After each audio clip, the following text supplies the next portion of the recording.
Brian, Banana Slam Jammer. That's me. We got Blitz. We got Febby. What more could you want? We've got it all today. We're going to have a lot of Dota. We've got 5 2-game series on this main stream. There's going to be more 2-game series going on the second stream. It's all going to be going off. And we are going to keep you entertained with some beautiful analytics.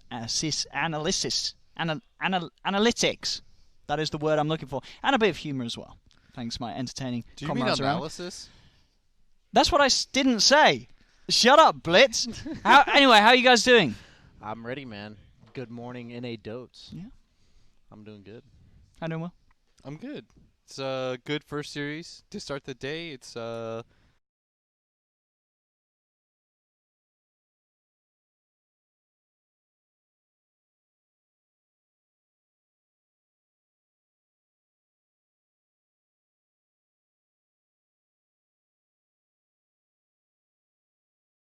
Go to the washroom. Oh my goodness.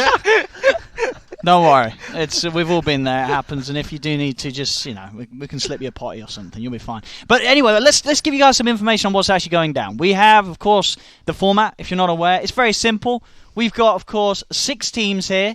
Six teams here, and we're going to be running a format where we're going to have a round-robin group stage. So everyone's going to get to play against each other. They're all in the same group, the 6 teams. The top 2 teams are then going to move over to the winner bracket, and the other 4 will start down in the loser bracket, however you want to call it, and they're going to play their way up through. There's a lot of money going out. We're going to be sending out dollars left, right, and center. If you win a game in the group stage, not a series, a game, you get $1,000. That's a lot of money, Brian. $1,000. That's almost as much as my career earnings. It's crazy. I mean, it's almost as much as they're paying me per game to cast. It's fantastic. That the players get to see a little bit of the money. You're getting paid? Brian? Yes. Oh. I mean, I think you need to step up your negotiating skills, Brian. Yeah. If that's I just got a free flight. LD, come on. Yeah. We got to sort this out, It's not, Yeah, but it makes it so every game matters, which is fun. So, like, sometimes in group stages, you'll have it be where one team is mathematically, it doesn't matter if they're going to be winner bracket, loser bracket. But the one thing I'm excited about for this tournament is since most of these teams are in a TI, we're going to, like last year, we were kind of concerned about, what strats are we going to, see hidden, I guess, that aren't going to be used at TI. And last year, what was hilarious was the summit before TI. We saw, mid matchups, I remember, between TA and Meepo, with CCNC and I believe it was Abed, that ended up impacting games at TI. Yeah. Because it's the last tournament before TI. There was a big tournament there's a big game where they picked against Secret. They last picked TA against the Meepo, and then the Meepo went side lane because they knew about because we saw it in this tournament. So I'm just curious, what little things nuances from this tournament we'll see going into TI. Yeah, I mean, because Febby, we obviously had, 7.22E came in, just after the qualifier. So there's been a little bit of changes. But you would imagine, as Brian says, if you're any sort of pro player that is going to TI, you're going to be keeping a close eye on this land, just to sort of see what happens. I mean, sorry, it hits about close to home, of course. Febby was, if you weren't aware, was... it was 1 game away. It was... Losers are losers. I'm not... You were 1 game away. I mean, that... we've got a few teams as well as... J.Storm was a couple of games away, right? They went 3-1 in the grand finals. But yeah, how's life been sort of since that point? Obviously, it was rough. It could be better. I could be practicing right now. Sure, but you're here with us instead. Whoa. This is. Yeah. Not that I don't like you guys, but okay. I don't. Honestly, I would take the money and go to TI. It's way better. But you're here, and as I said, we had the new patch. Maybe, we don't know if there's going to be a little patch between now and TI. But there's going to be a lot that teams can learn from watching the teams playing here, right? Nah, I don't think so. Okay, They're not going to watch this. Do you agree with the sentiment? Are we talking about not a different level of Dota, just a different kind of approach here at the Summit that you expect to see compared to some of the teams we'll see at TI? Alliance said they were going to take it seriously. And because, you don't have anything else to play for, a lot of these teams, might as well make this your TI, right? Absolutely.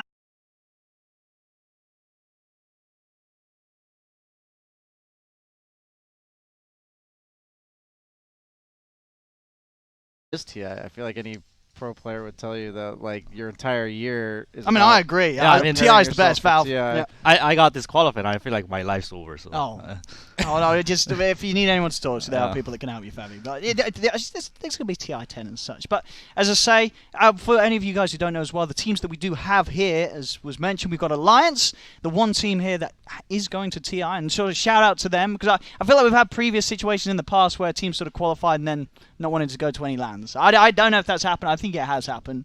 But Alliance, they're good lads on Alliance. They want to come. They want to play. It's a good experience. It's a good bit of practice. There was some weird meta where like teams wanted to not play. Exactly. But then you follow what ends up winning you tournaments, right? And like there was that Wings team and DC. They got first and second. They ended up playing as much as they could before TI happened. Yeah. And so everyone, I think a lot of people followed that format and were like, oh, that's actually a pretty good idea to get some sort of practice in. It makes sense. I mean, I'm pretty sure the year the Liquid won, they had there was a Dream League right before, and they won that, right? It was against they won DC. a small. Like obviously a small. It was a LAN where there wasn't all the big teams, but it was a LAN before TI where they performed well. They were able to sort of get into the groove, keep themselves on track. Not sort of have these holidays that some of the casuals of the pro scene go for. They committed, and it paid off. It's a good, and they took those games pretty seriously. Cause I asked them after, because I was a part of DC still during that time, or Planet Odd or whatever we were, and it was like, did you guys? And they were like, yeah, it was good practice. And so. I think sometimes teams get caught up on like revealing too much, but your play can still be good, right? You can pick something maybe you're not so familiar with, but like you can still play the level that you want to play at. That's what probably matters the most. Have you ever been at a LAN, Febby, where you've been like, well, this isn't worth my time? I mean, like even like these like non-DPC events, like when you win, you like get good experiences and like these experiences add up to be a stronger team. So, I mean, Alliance is going to TI. And they said they'll play seriously, which I think they were. Like, they're going to feel bad if they don't win this. But for sure, they would expect I feel like they're going to hide some picks, but their plays will be like 100%. Yeah. They're going to give it their all. No, for sure. And, as I was saying, the other teams that we have, we've got Alliance, we've got J.Storm, we've got Complexity, we've got Beastcoast, we've got Pain Gaming, and, of course, Brian. Complexity? No, I already said that. I was so on autopilot as you were lifting all Serenity?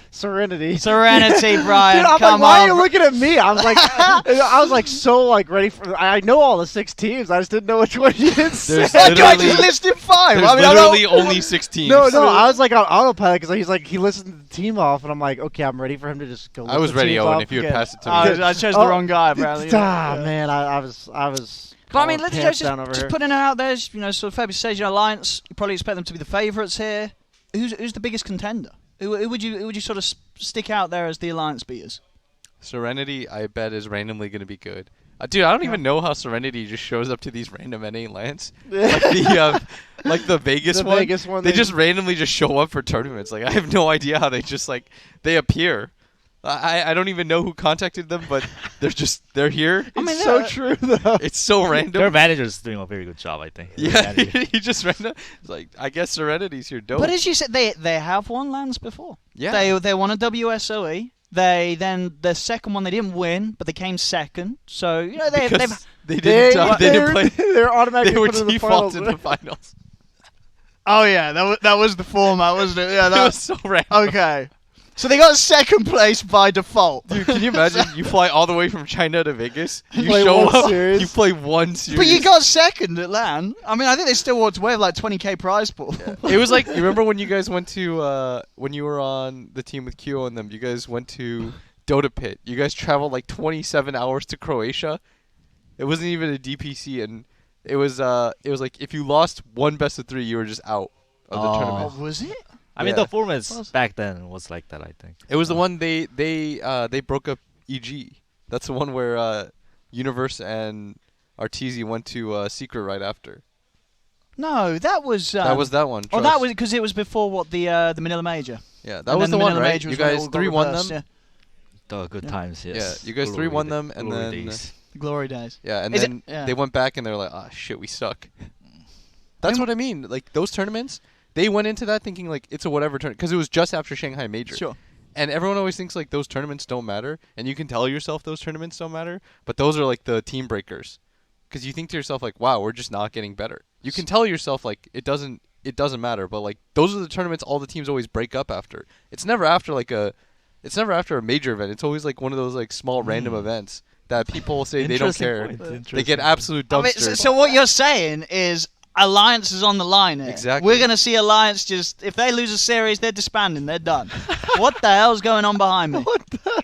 My goodness. Oh, my goodness. I'm in America, ladies and gentlemen. That's a glorious head of hair. What is he wearing on his head? Can you hear me? Oh, Yeah. beautiful. You're live. Hello. Have you got any words for the people at home? Yeah, can't wait for some good Dota. This is your friendly Captain Scarecrow. And with an AK. when would you consider the good Dota starting? Would you respect Alliance versus J.Storm? Pretty hot match? Yeah, I think so. Would you? Yeah, of course. Definitely not this game. Oh, my goodness, Mason. NA is the best region by far. IX Mike 88 invented Dota. So what's J.Storm going to do to Alliance, Mason? Oh, they're going to beat them. Yeah. It'll be 2-0. 2-0? Jimmy is the smartest, most handsome man in Dota, so I believe his drafting skills will carry J.Storm. Is Jimmy behind you with another one of those AKs? Or, I mean, that's... No, I love Jimmy. Well, there we have it, ladies and gentlemen. Yeah, so our first series is Alliance versus J.Storm. It's going to be kicking off in about a few minutes. These two teams, I mean, as we said, Alliance, the TI going team, they're sort of the top in terms of favourites here at this Summit 10. And J.Storm, they did all right? I mean, I watched a bit of the NA qualifiers. It was entertaining in a good way. Lots of crazy things happened, Brian, but they made it to the finals. They took a game off forward, 3-1. They didn't make it to TI, but they were the second best in NA. And that means a lot. What was that face, baby? Huh? I was looking at his face. What was his face doing when he said that? Yeah, you're right. Yeah. Formidable team. They kind of said that they are partially winging this tournament. So, like, in the sense that they don't have any rehearsed strats. They had kind of all their rehearsed strats for the qualifiers. Okay. So I think something interesting about this tournament specifically is I think a lot of new this was a small patch that changed between the qualifiers and this Quite a few heroes were affected, but all in pretty What ends up small happening, ways, though, so. is if you nerf like a couple meta heroes, certain heroes that previously weren't pickable because those heroes were always first rounded suddenly become viable. So I feel like in this tournament, we're bound to see some like random, like, that seems good, and then they pick it like 4th or 5th, and then that's what happened last year was Pudge went from like nobody picking it to being picked literally every game in this tournament, and then there was like a small patch before TI. So I'm not necessarily saying it's going to shape that much, but we might see some little things where you go, wow, that seems good. I mean, it goes like Febby. When some new patch comes out, something like 7.22e, you know, as Brian says, it's not necessarily a huge patch. It does affect a lot of heroes. I think it in small affected ways. like few carries. But yeah, as a pro player, do you look at that patch and can you sort of get a read and sort of a feel and be like, well, this is going to be popular. This is going to be picked up by the teams. I mean, I haven't practiced, so like I don't know anything about it, but from my memory, Morphling Raze King was quite heavily affected, and those two are like the top meta carries. So since those carries got nerfed, the other carries like kind of got buffed. Sure. Like, yeah. And I feel like BSJ brought up a good point because these teams like have nothing to lose because they're all gonna disband after. So they're gonna be like. They're going to play their hearts out, I think. I mean, yeah, it's no like one last no ride, pressure. you know. It's I just, mean, You think sometimes everyone's people don't disbanding? people don't talk about it, but like the odds I are call like it. They're the new gonna season, disband. right? yeah, I mean, They're all gonna the disband. players themselves will probably talk about it. Everybody Any of but these Alliance. players on the cast, they're Everybody like, but we're going to Alliance. disband, but... They're not. I bet they haven't even practiced. Like, Yeah. they only Anything's up practiced, for like, TI. That's the yesterday. thing. I mean, like after TI happens, like every team is just, you know, up in the air whether or not it's going to stay. I mean, together. you Sure, guys- but teams will look back at the summit, right? Maybe, you know, say you know EG falls apart after TI, they drop out bottom place. They might be looking at the They J-Storms. won TI and they changed players, so you know. Exactly. So, you know, they might be looking at the J-Storms, the Beastcoast for the new RTs, mightn't they? Are you guys sticking together? What I'm scared of the most is EG picking up Gunner. Like, Oh. I don't want my team to disband. See, you guys are sticking together. So And what's you different didn't about even these make it guys? to I mean, Yeah, so- we never know. Like, it might not be the case. Like, because EG might pick up Gunner. Well, who's going to make the move? Have next gonna pick you up been three. eyeing up anyone on your squad and saying we've got to get rid of them? Or No. no. I know my place. Like, I'm down there. Like, yeah. last year I'm Nisha just was getting on carried. Kingwin, and that he like really their main events were It the was? Summit. Yeah, Nisha was on Kingwin, and he was like their star player. Now he's on Secret. I mean, so. Secrets sort of do that. You know, Puppy picks up a new guy and then gets them to the top, and then they get thrown So to the that's side. kinda what Maybe, he's- that's what he's maybe saying is Puppy's like- coming for Gunner. Yeah, Maybe Mid one's got to be a little careful. Yeah. But I mean, I guess you'd probably take that. Bring Mid One over, and then you wouldn't be too unhappy at all. Is Gunnar your boy? Gunnar, of course, everyone knows. I think everyone loves the story. I think Mid One would want to play with Febby over Yapsar, so maybe. There you go. You've already got sort of the bargaining factor there, the strength in it. It could happen. But, these teams could be all up in the air. But we're going to get to see them here at the Summit, and it's going to be entertaining. We're going to have a huge variety of picks and plays, I'm sure. A lot of entertainment. And of course, your favourite players will be coming on the panel as well. We'll be trying to get them involved. The players, the coaches, the managers. We'll be trying to have some panels where you've got the full squad of a team in. So we'll have it all here at the Summit 10. And we're just waiting. The first game of the day should be about to kick off. I'm looking at the lobby right now. We've got everybody in apart from Quakefer. Quakefer! I don't know if he can hear me. They're upstairs. They probably can. He's probably like, what the hell is that guy shouting my name for? But we're waiting for Quakefer, and then we'll be able to go with Alliance versus J.Storm. But big names in this, right? The Alliance squad making a TI, and J.Storm, these aren't players you scoff at. This is Resolution, 1437, 9, Moo, and Fear. Like, these lads, they've been around for a long time. They're going to be around even further. We're going to get some beautiful shots of them in the room already. Jimmy helping the boys prepare for this first series. But J.Storm, obviously not making it to TI, 3-1 down in the grand finals. That you can expect a lot from this squad, though, surely. These are great players. They were stepping it up towards the end of the qualifiers we were talking about. They looked really bad for what they are comparatively in the group stage for the qualifiers, and towards the end they looked like they were giving Forward a run for their money, and then suddenly Forward kind of just outplayed them in the last 3 games of that finals. So I think that they... I was talking to Jimmy about it, and he said they felt like they were off. Like, they didn't feel like... It's weird in Dota because you can lose your confidence back and forth, where you're feeling really good about your strategies. You're like, we feel like we're on the same page, and that can fluctuate as a team. And they were saying they felt like they were on one of those downswings as a team, and it just seemed like really poor timing. He's like, he felt like the better team won that day, and sometimes the better team can vary based on what day it is. So, and I think that if they're going to prove that was the case, this isn't a bad place to do it because they're not in TI. Yeah. I mean, and the thing is, as a team, Dota is a very emotional game, and the TI qualifiers have been fair, but you, of course, being in them, they're sort of over and gone. Like, did it feel like something that just happened in a flash? Does it feel long, or does it feel like, well, suddenly that's it, that's that 1 week of Dota gone and our fate's decided? I don't know. Time just goes at a normal rate. I don't think it goes faster or slower.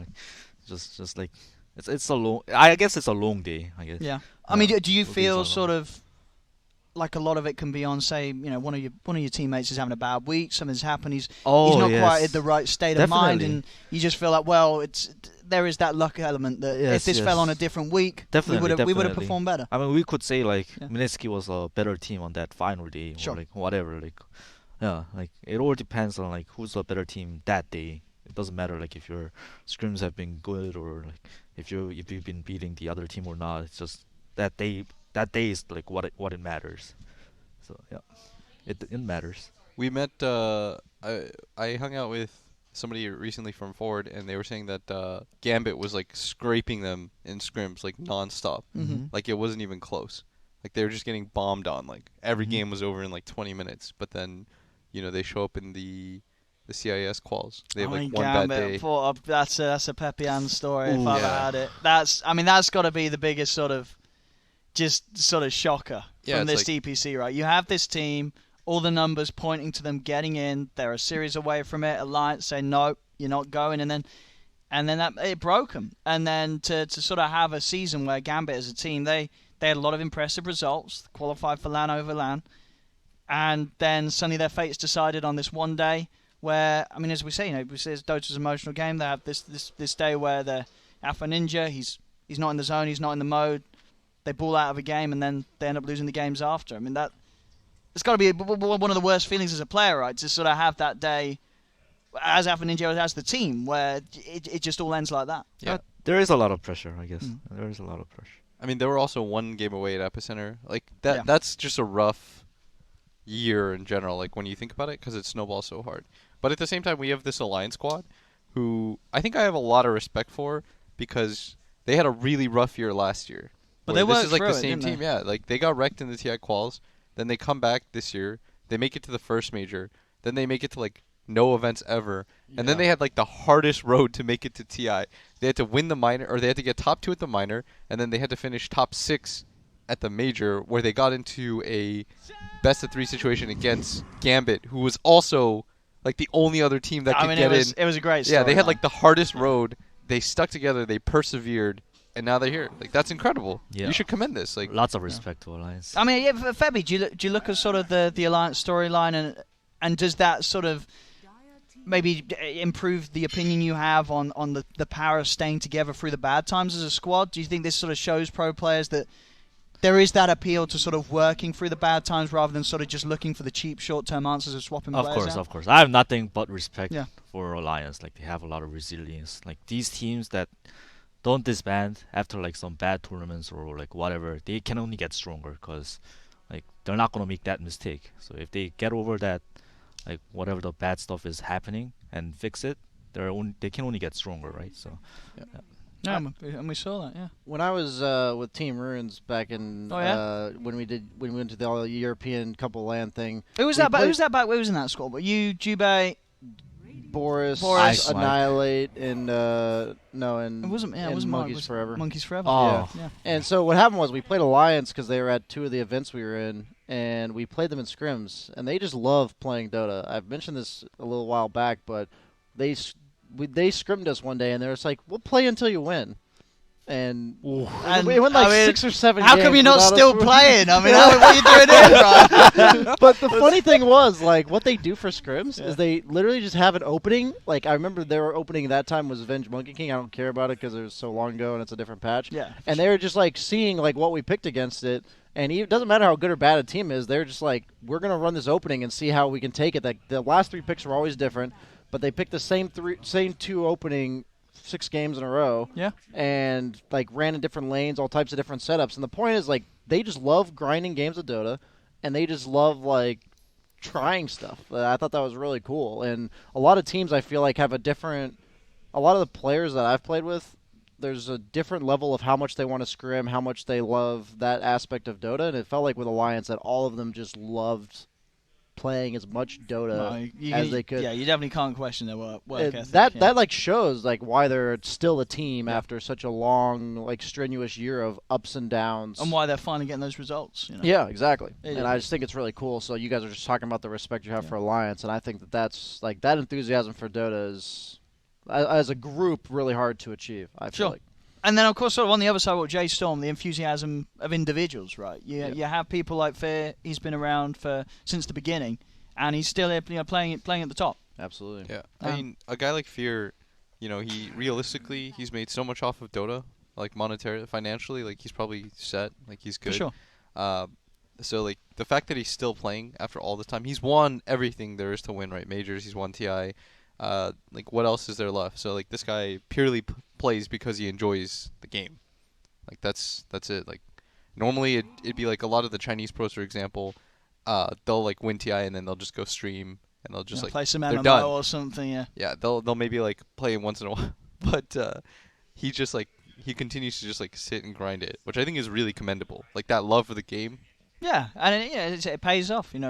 He's loved by all. It's this big brand, it's this big name. You become sort of that stable image.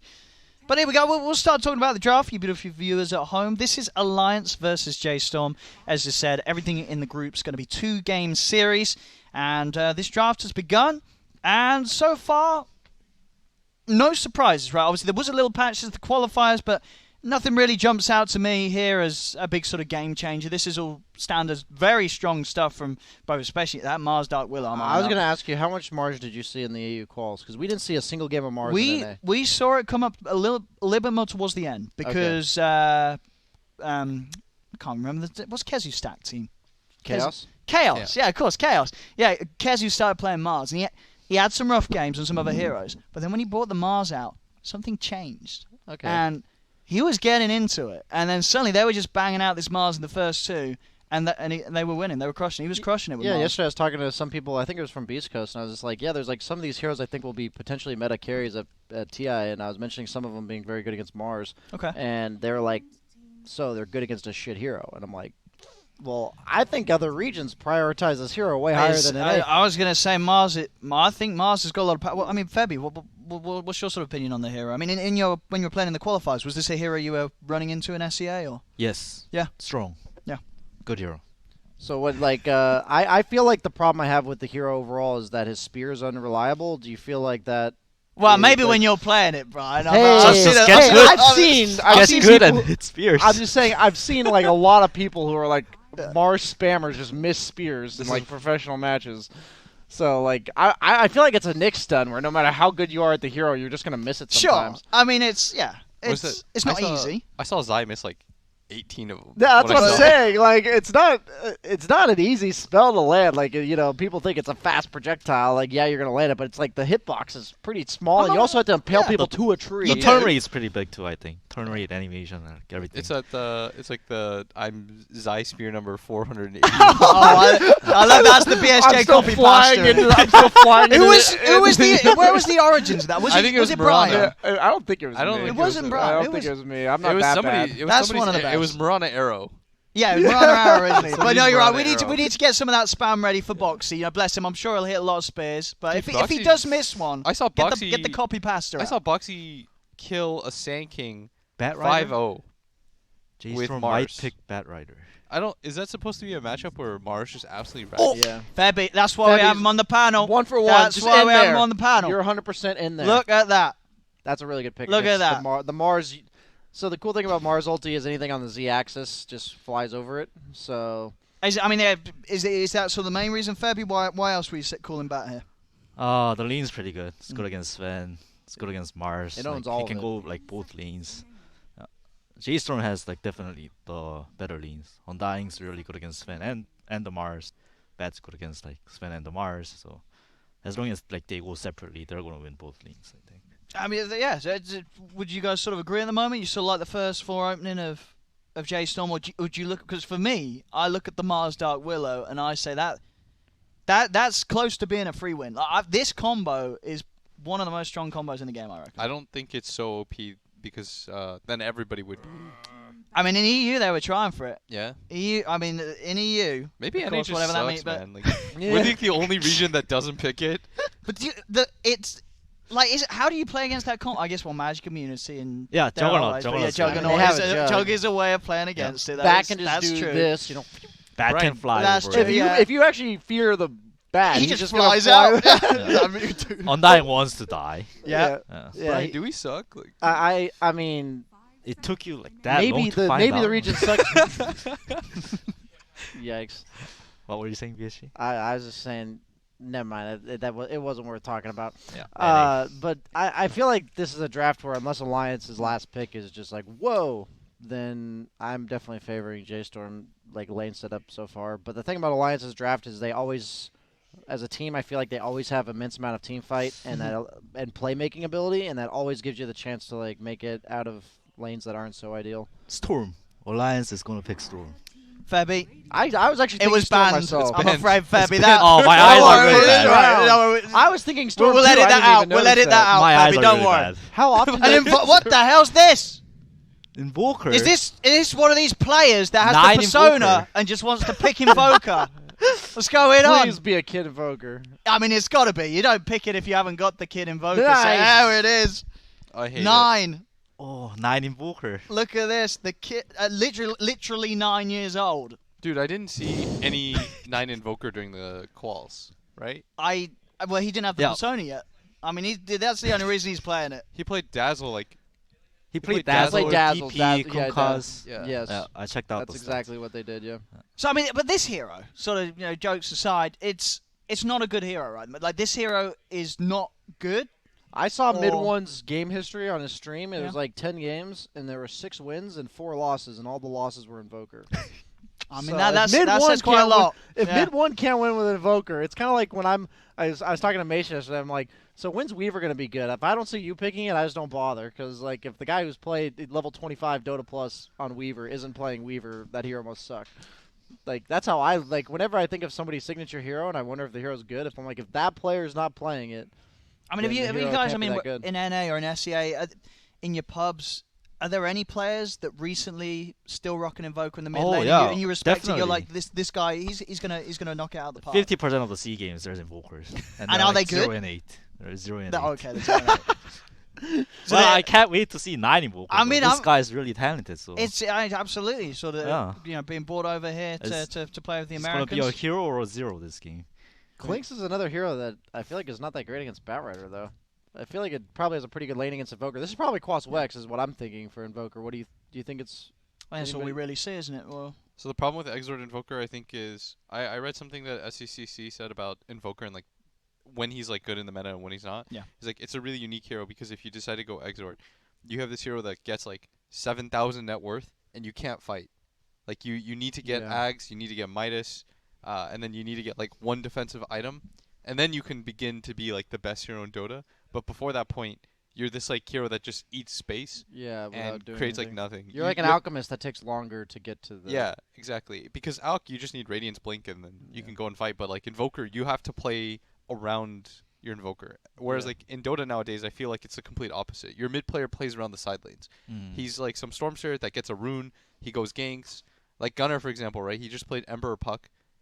Doesn't matter how the lane goes. He can just move around the map, get a rune, get some ganks going. Like Invoker's a complete opposite. This guy just farms and then he farms some more. but would you say, looking at this draft, J.Storm, as you guys were saying already after we just had the 4 picks, you really like what they have going on. So would you consider sort of the 4 heroes around this Invoker strong enough to sort of hold their own in the lanes, make their own sort of plays without the requirement of 9 getting involved early? I think Bat should have a really good game. I think Fabi mentioned it when he picked it. I don't know.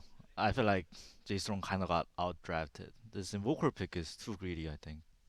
I completely agree on Blitz's points about the Invoker, but I just feel like they have no damage if they go Quaswex, Batrider, Rubik, Undying, so... No, that's true. A lot of pressure is going to be sort of on damage. Rezo, really, to get him with the right clicks. And Alliance's heroes are all very fast. And they can... J.Storm's heroes are too slow, in my opinion. I mean, what might happen is if Mu has a really good game, he gets like a really fast item timing. Then he can just set up for 9. If he decides to go Exort, like you just back grip, it's like the easiest kill ever. He blinks in, you stun strike, you get a kill. You have to do those sort of like hit and run tactics. I think straight up 5-on-5, it's going to be pretty rough. Because I just don't see how they deal, like Febby said, like damage. All these heroes are really tanky. Warcry is going to be beast in this game. Yep. You're just going to run at people. I think if J.Storm can keep up with the way Alliance plays, because Alliance is the team that just shows up with 5 heroes in a lane in like 8 minutes into the game or whatever. So I think if J.Storm doesn't get overwhelmed by just faster rotations by Alliance, I think that's kind of like what got Alliance at TI. That's kind of their signature playstyle. Then I think J.Storm's lineup just fights well. I don't know. I think you have Undying in the mid game, Juggernaut's a carry that has no problem participating, and you should have good lane matchup with the Batrider. Batrider's a weird hero, though, because you look and say, hey, it's a free Batrider game. They have no hero to remove Sticky. They all, like, die to it. But then if you just tri-lane him and kill him twice, his game's over. So I think we're going to probably see a tri-lane of some sort from Alliance to shut down this Batrider. Otherwise, the only reason I say I think we're going to see that is because otherwise I don't know how they deal with it. I don't think you can put a dual lane against this Bat and feel good about it. So we'll just have to see. I feel like how the game will go, Alliance is going to kind of lose the laning phase and like the early game. That's like their only downfall in the draft wise. But when these heroes have levers and some items, like and just stick, J.Storm can't do anything about it. Okay. Well, let's have a look. We are getting ourselves into the game, ladies and gentlemen. The first game of Summit 10. It's all very exciting and 2 beautiful teams to have it between Alliance versus J.Storm. Very hype. As we get yourselves into the action right about... Oh, no, we've had a pause. Who paused? No, it's not pausing, isn't it? I think heard that's the unpaused. unpause. Oh, we're unpaused. We Okay. should be able to get you in. Oh, we're now paused it's a again. pause. What's going on? That pause is the most annoying pause. Like When you're in the game? yes, no, I mean Or like before it the screen's loads. black. Yes. Yes. Because you Don't know can't look what's at happening. stuff. You forget what they drafted. Yeah. You're like, well, what's going on? No. You're disoriented. You forget everything. We do just have some minor technical issues. We're going to sort them out very quickly, and we should be able to get ourselves on with the action between these 2 teams. Oh, did he go? Oh, he hasn't. No, he is going Exor, right? Basilius, is that Expert or Quas? I have no idea. It should be acceptable. With phase I think boots, it's gonna be with phase boots, probably. Because Quas phase and no He's queued got up, yeah, he's got phase queued up. I have to. Yeah, maybe. He does have phase queued up. Oh, scared for their damage. I think they're relying on the Batrider to carry mid-game damage. I'm not saying that's necessarily correct, but Batrider does dump out a lot of damage, like against the Heroes Alliance has. Tornado's great against Sven. That's why I thought. Sure. That's why I thought it was Quas Wex, is because they have 2 melee cores, melee strength heroes that, like, if you mana burn them, they're just useless. I mean, that sounds good in theory, right? Because you're going to be in situations where the area the Alliance is going to want to fight in these team fights is, it's pretty cool. It's pretty cool. Exactly. Yeah, there's going to be this arena drop down. You just pop an EMP. That's why I envisioned it. Yeah. But that's the thing about Dota, right? Everything that sounds good in theory doesn't always work out that way. We'll see. See if this Invoker's going to be able to pop off and do something magic. I mean, you talk still about the Ags. Is there no chance that you want to be playing sort of that playmaking Invoker where you're running around with an Urn of Shadows? Did you see that dodgeball shadow? Who's dodge, dip, dive, duck, and dodge? That's boxing. I like that. I like that a lot. I've not seen that in a long time. Alliance is like the nerdiest team I've ever seen in my life. Today they rocked up with their own ping pong paddles. They did have their own ping pong paddles. Yeah, Boxy was like, these paddles are pretty mediocre. I didn't notice they walked in with their the own entire team has their own custom-made paddles, and they're taking it to TI so that they can practice. They're legit. I mean, we're like feeling pretty good. We're like, wow, we're getting so much better. Then we watch Ken play against Boxy, and Boxy's just forward spin. I mean, did you guys play any games against the Alliance lads? I'm not gonna do that. I played against our worst player, who's Insania, and he mopped the floor with me. And I have even games against everyone else. And I think he straight up 11-1'd me. And the one point was he was laughing too hard. That feels bad. Dude, they brought their own paddles. Bullying. They literally brought their own paddles to play. They're all gonna challenge GH, is what they said. Well, he's the master. Yeah, I think he might be. Apparently, I don't know if he was trolling, but Boxy was saying that GH told him that he could have gone pro in ping pong. It was either ping pong or Dota. I could say. I mean, he's a bit of a wonder kid, GH. He is. He randomly just speaks fluent French. Does he? Yeah. He definitely seems like the guy to just pick up something and be world class at it. Whatever it is. Did you not see at the Paris major? He spoke to the crowd. Oh yeah, no, you're right. He did. Yeah. The dude speaks 4 languages. And that wasn't just a pre-rehearsed line. He just can speak it. Yeah. He can speak He's French. a god at ping pong. I saw him play against Ame. I took a video of that. That was. What is there to dislike? He's just about good that at guy? everything. He's just Oh, GH. I'll tell you a story actually. Oh, go on and tell us a terrible story about GH. No, I'll tell you. It's a really funny, heartwarming one. So. Oh, okay. So every story sounds about like GH. a GH story. Yeah. So every story. Good precursor for GH story. So after the whole thing with Matu went down, obviously. For sure. Matu was sad about it and all that, and GH called him and was really sad about it.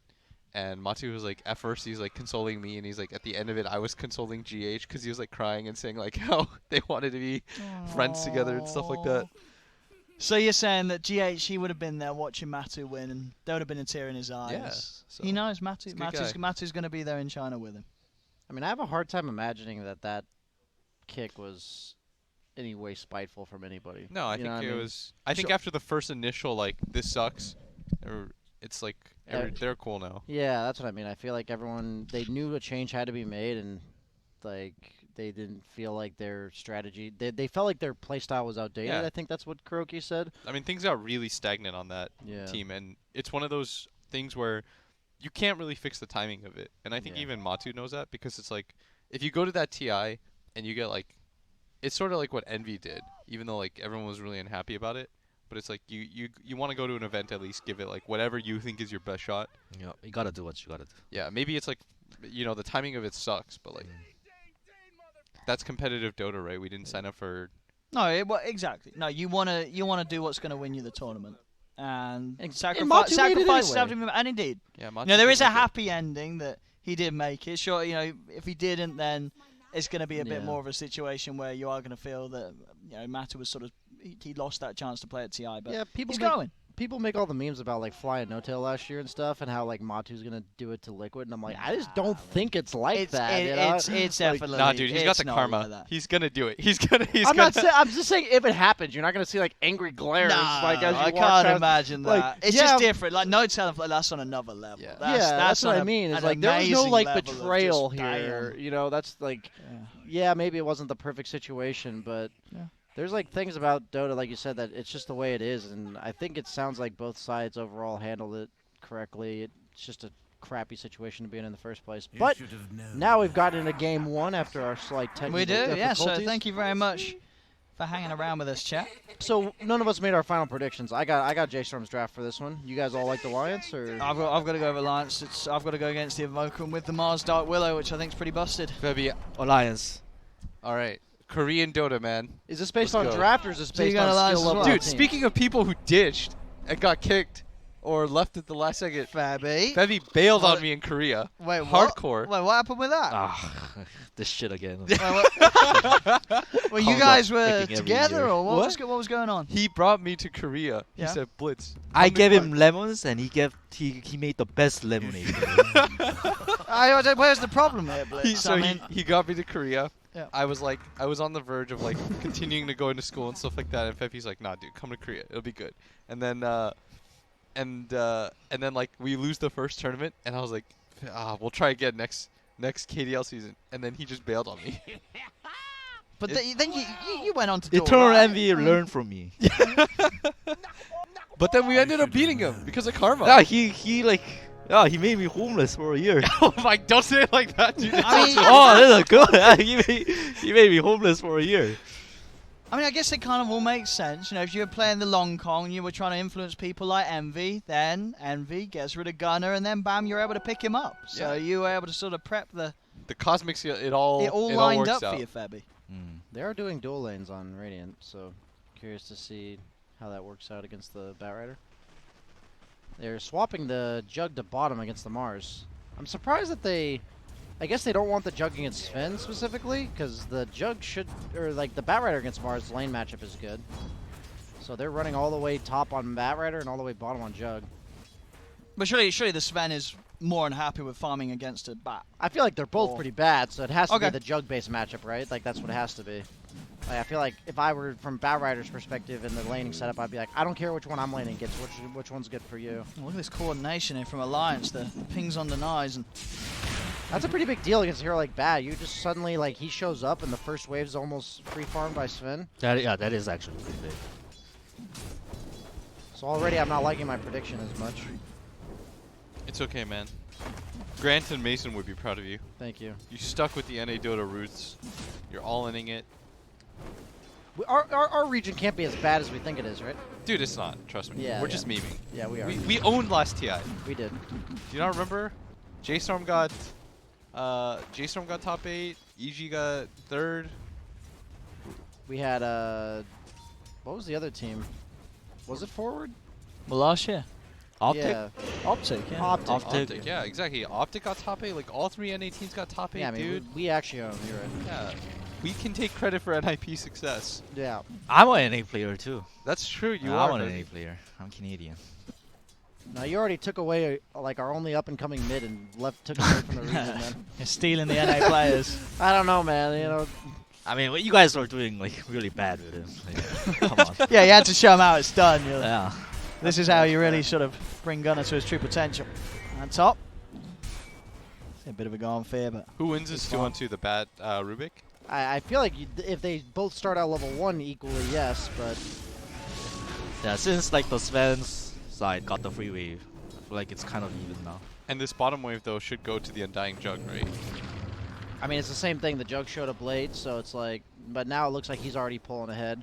And the Batrider's already catching up to the Sven, so I feel like these lanes definitely get better as they go on for J.Storm. Dude, 9 is dumping He right is. now on this Clinks. This shouldn't happen, should Yeah, it? Clinks Should was it be last that? pick, yeah. I mean, should this be happening? This 1v1, 12 for 3 against 7 for 2.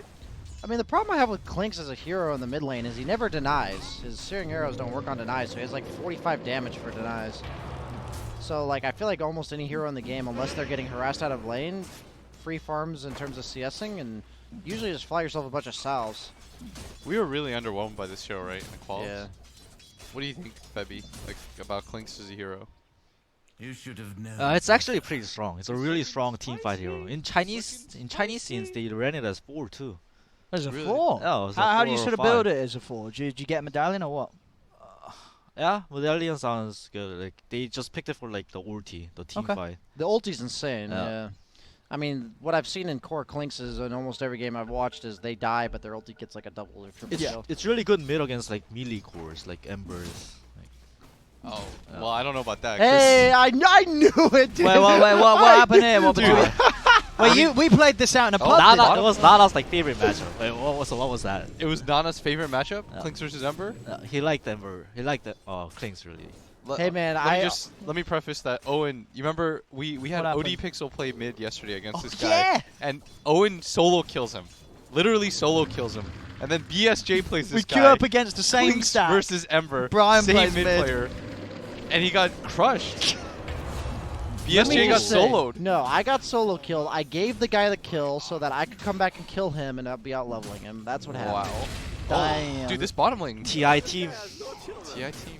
Handling them there, Boxy and You Insania. literally lost to the guy who lost to I OD. no, I died once and then I killed him, so I won. I think the guy who gets the second kill always is at the Yeah. advantage. You had the 'cause- advantageous matchup. Heavy's just talking about how Moon's favorite matchup is.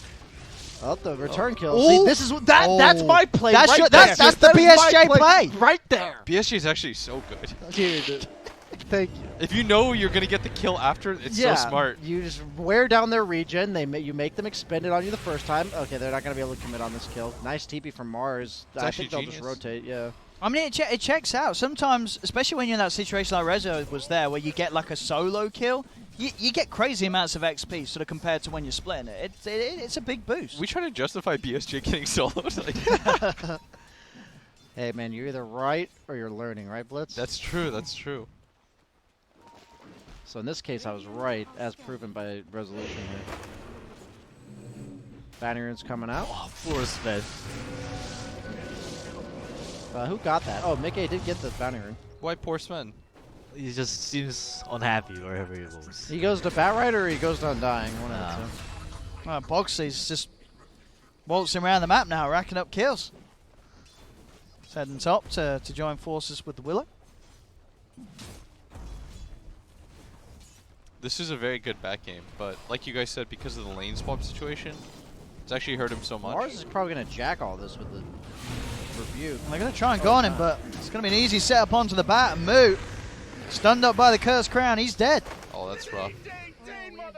He did get at least, I believe, a good chunk of the large creeps with the remaining Firefly, but still another death as Alliance continue to make plays around this Mars. But 3 of the top 4 CS are in favor of J.Storm, but that's exactly what Febby said, right? The weakness of Alliance's draft is the laning stage, and their mid game is incredibly strong. So the fact that it's not going that badly. I think Fox is really talented. Let's see if he misses any Mars Spears. No Mars Spears number 465. I mean, I miss Mars Spears, so there's no way he doesn't, right? Yeah.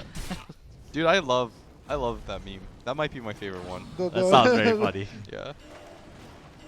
I was definitely watching the game whereas I was doing that. That was a pretty good meme. That was very close there. Was that Finn. ESL? Nearly that stomp. I think it I was. think it was ESL. Oh. He's fine. This He's is still just got the Mars rebuke. against Bat. He's got Yeah. 8 stacks. He's dead. No, he just rebuke him. He's super No, dead. It doesn't matter. He can't churn in time. Yeah. That's true, I guess. Yeah. Well, there you go. Moon's able to put an end to Boxy's reign. Get that Mars off the map and continue to sort of roll in the farm. And as you say, everyone's getting a good farm, especially the mid Invoker 9 top CS. Still J.Storm's leading the lineup way. Isn't exactly slow. They have Undying, Jugs on mid game carry, and then Bat should no hero can get away from Sticky. Is he dead? This is a good read here. A the Soul Soul Repeal a lot will of come heal. out. And that will keep Resolution more than safe. So they'll even bring a third member down. They're actually going to bring Invoker. TP bottom. Invoker's Oh, making the Invoker first TP bottom. rotation. See what he's ready to do. He's got the phase, he's got the Bassi, he's got the Quaswex ready to go. Just running around. Oh, they got him back. It's running back to mid lane, the Invoker. He TP'd down. He looks so weird. He does. I can't get over it.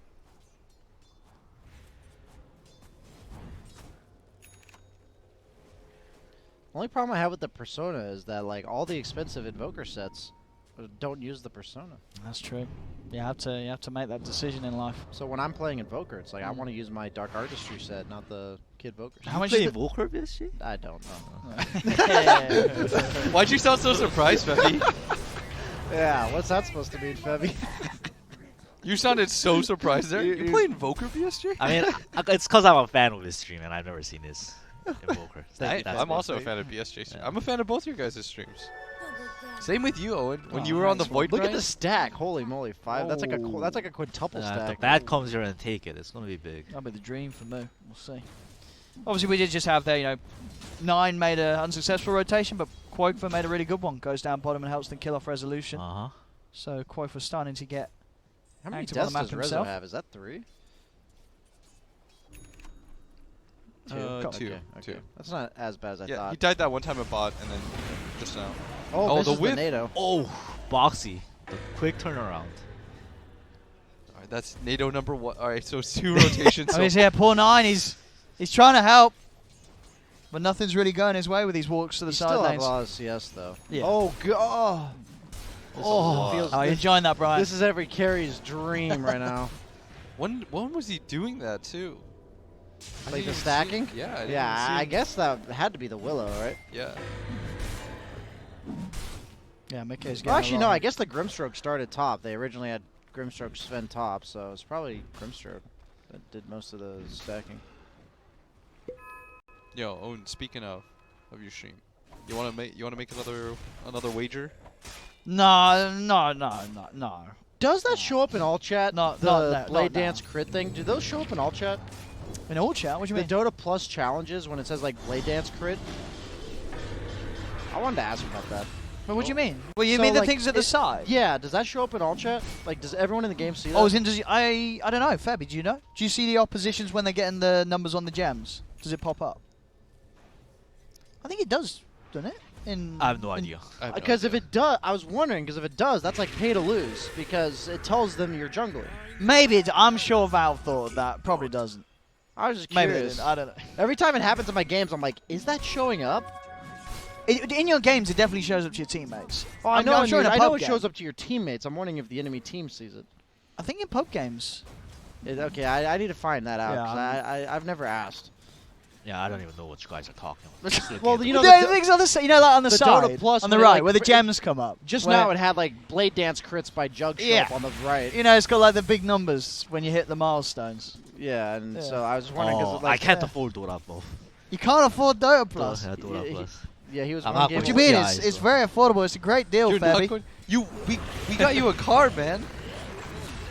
Well, not us. A card doesn't buy you Dota Plus. Yeah, I voted for Yi, but Slacks. I don't think that matters. They can just spin, and chase him down. Well, they should have him. They'll try and spear one of them away, but there's 3 of them here surrounding him. They'll take down Boxy. This is such a hard Mars J.Storm. game. All 3 of these cores and Undying just own Mars.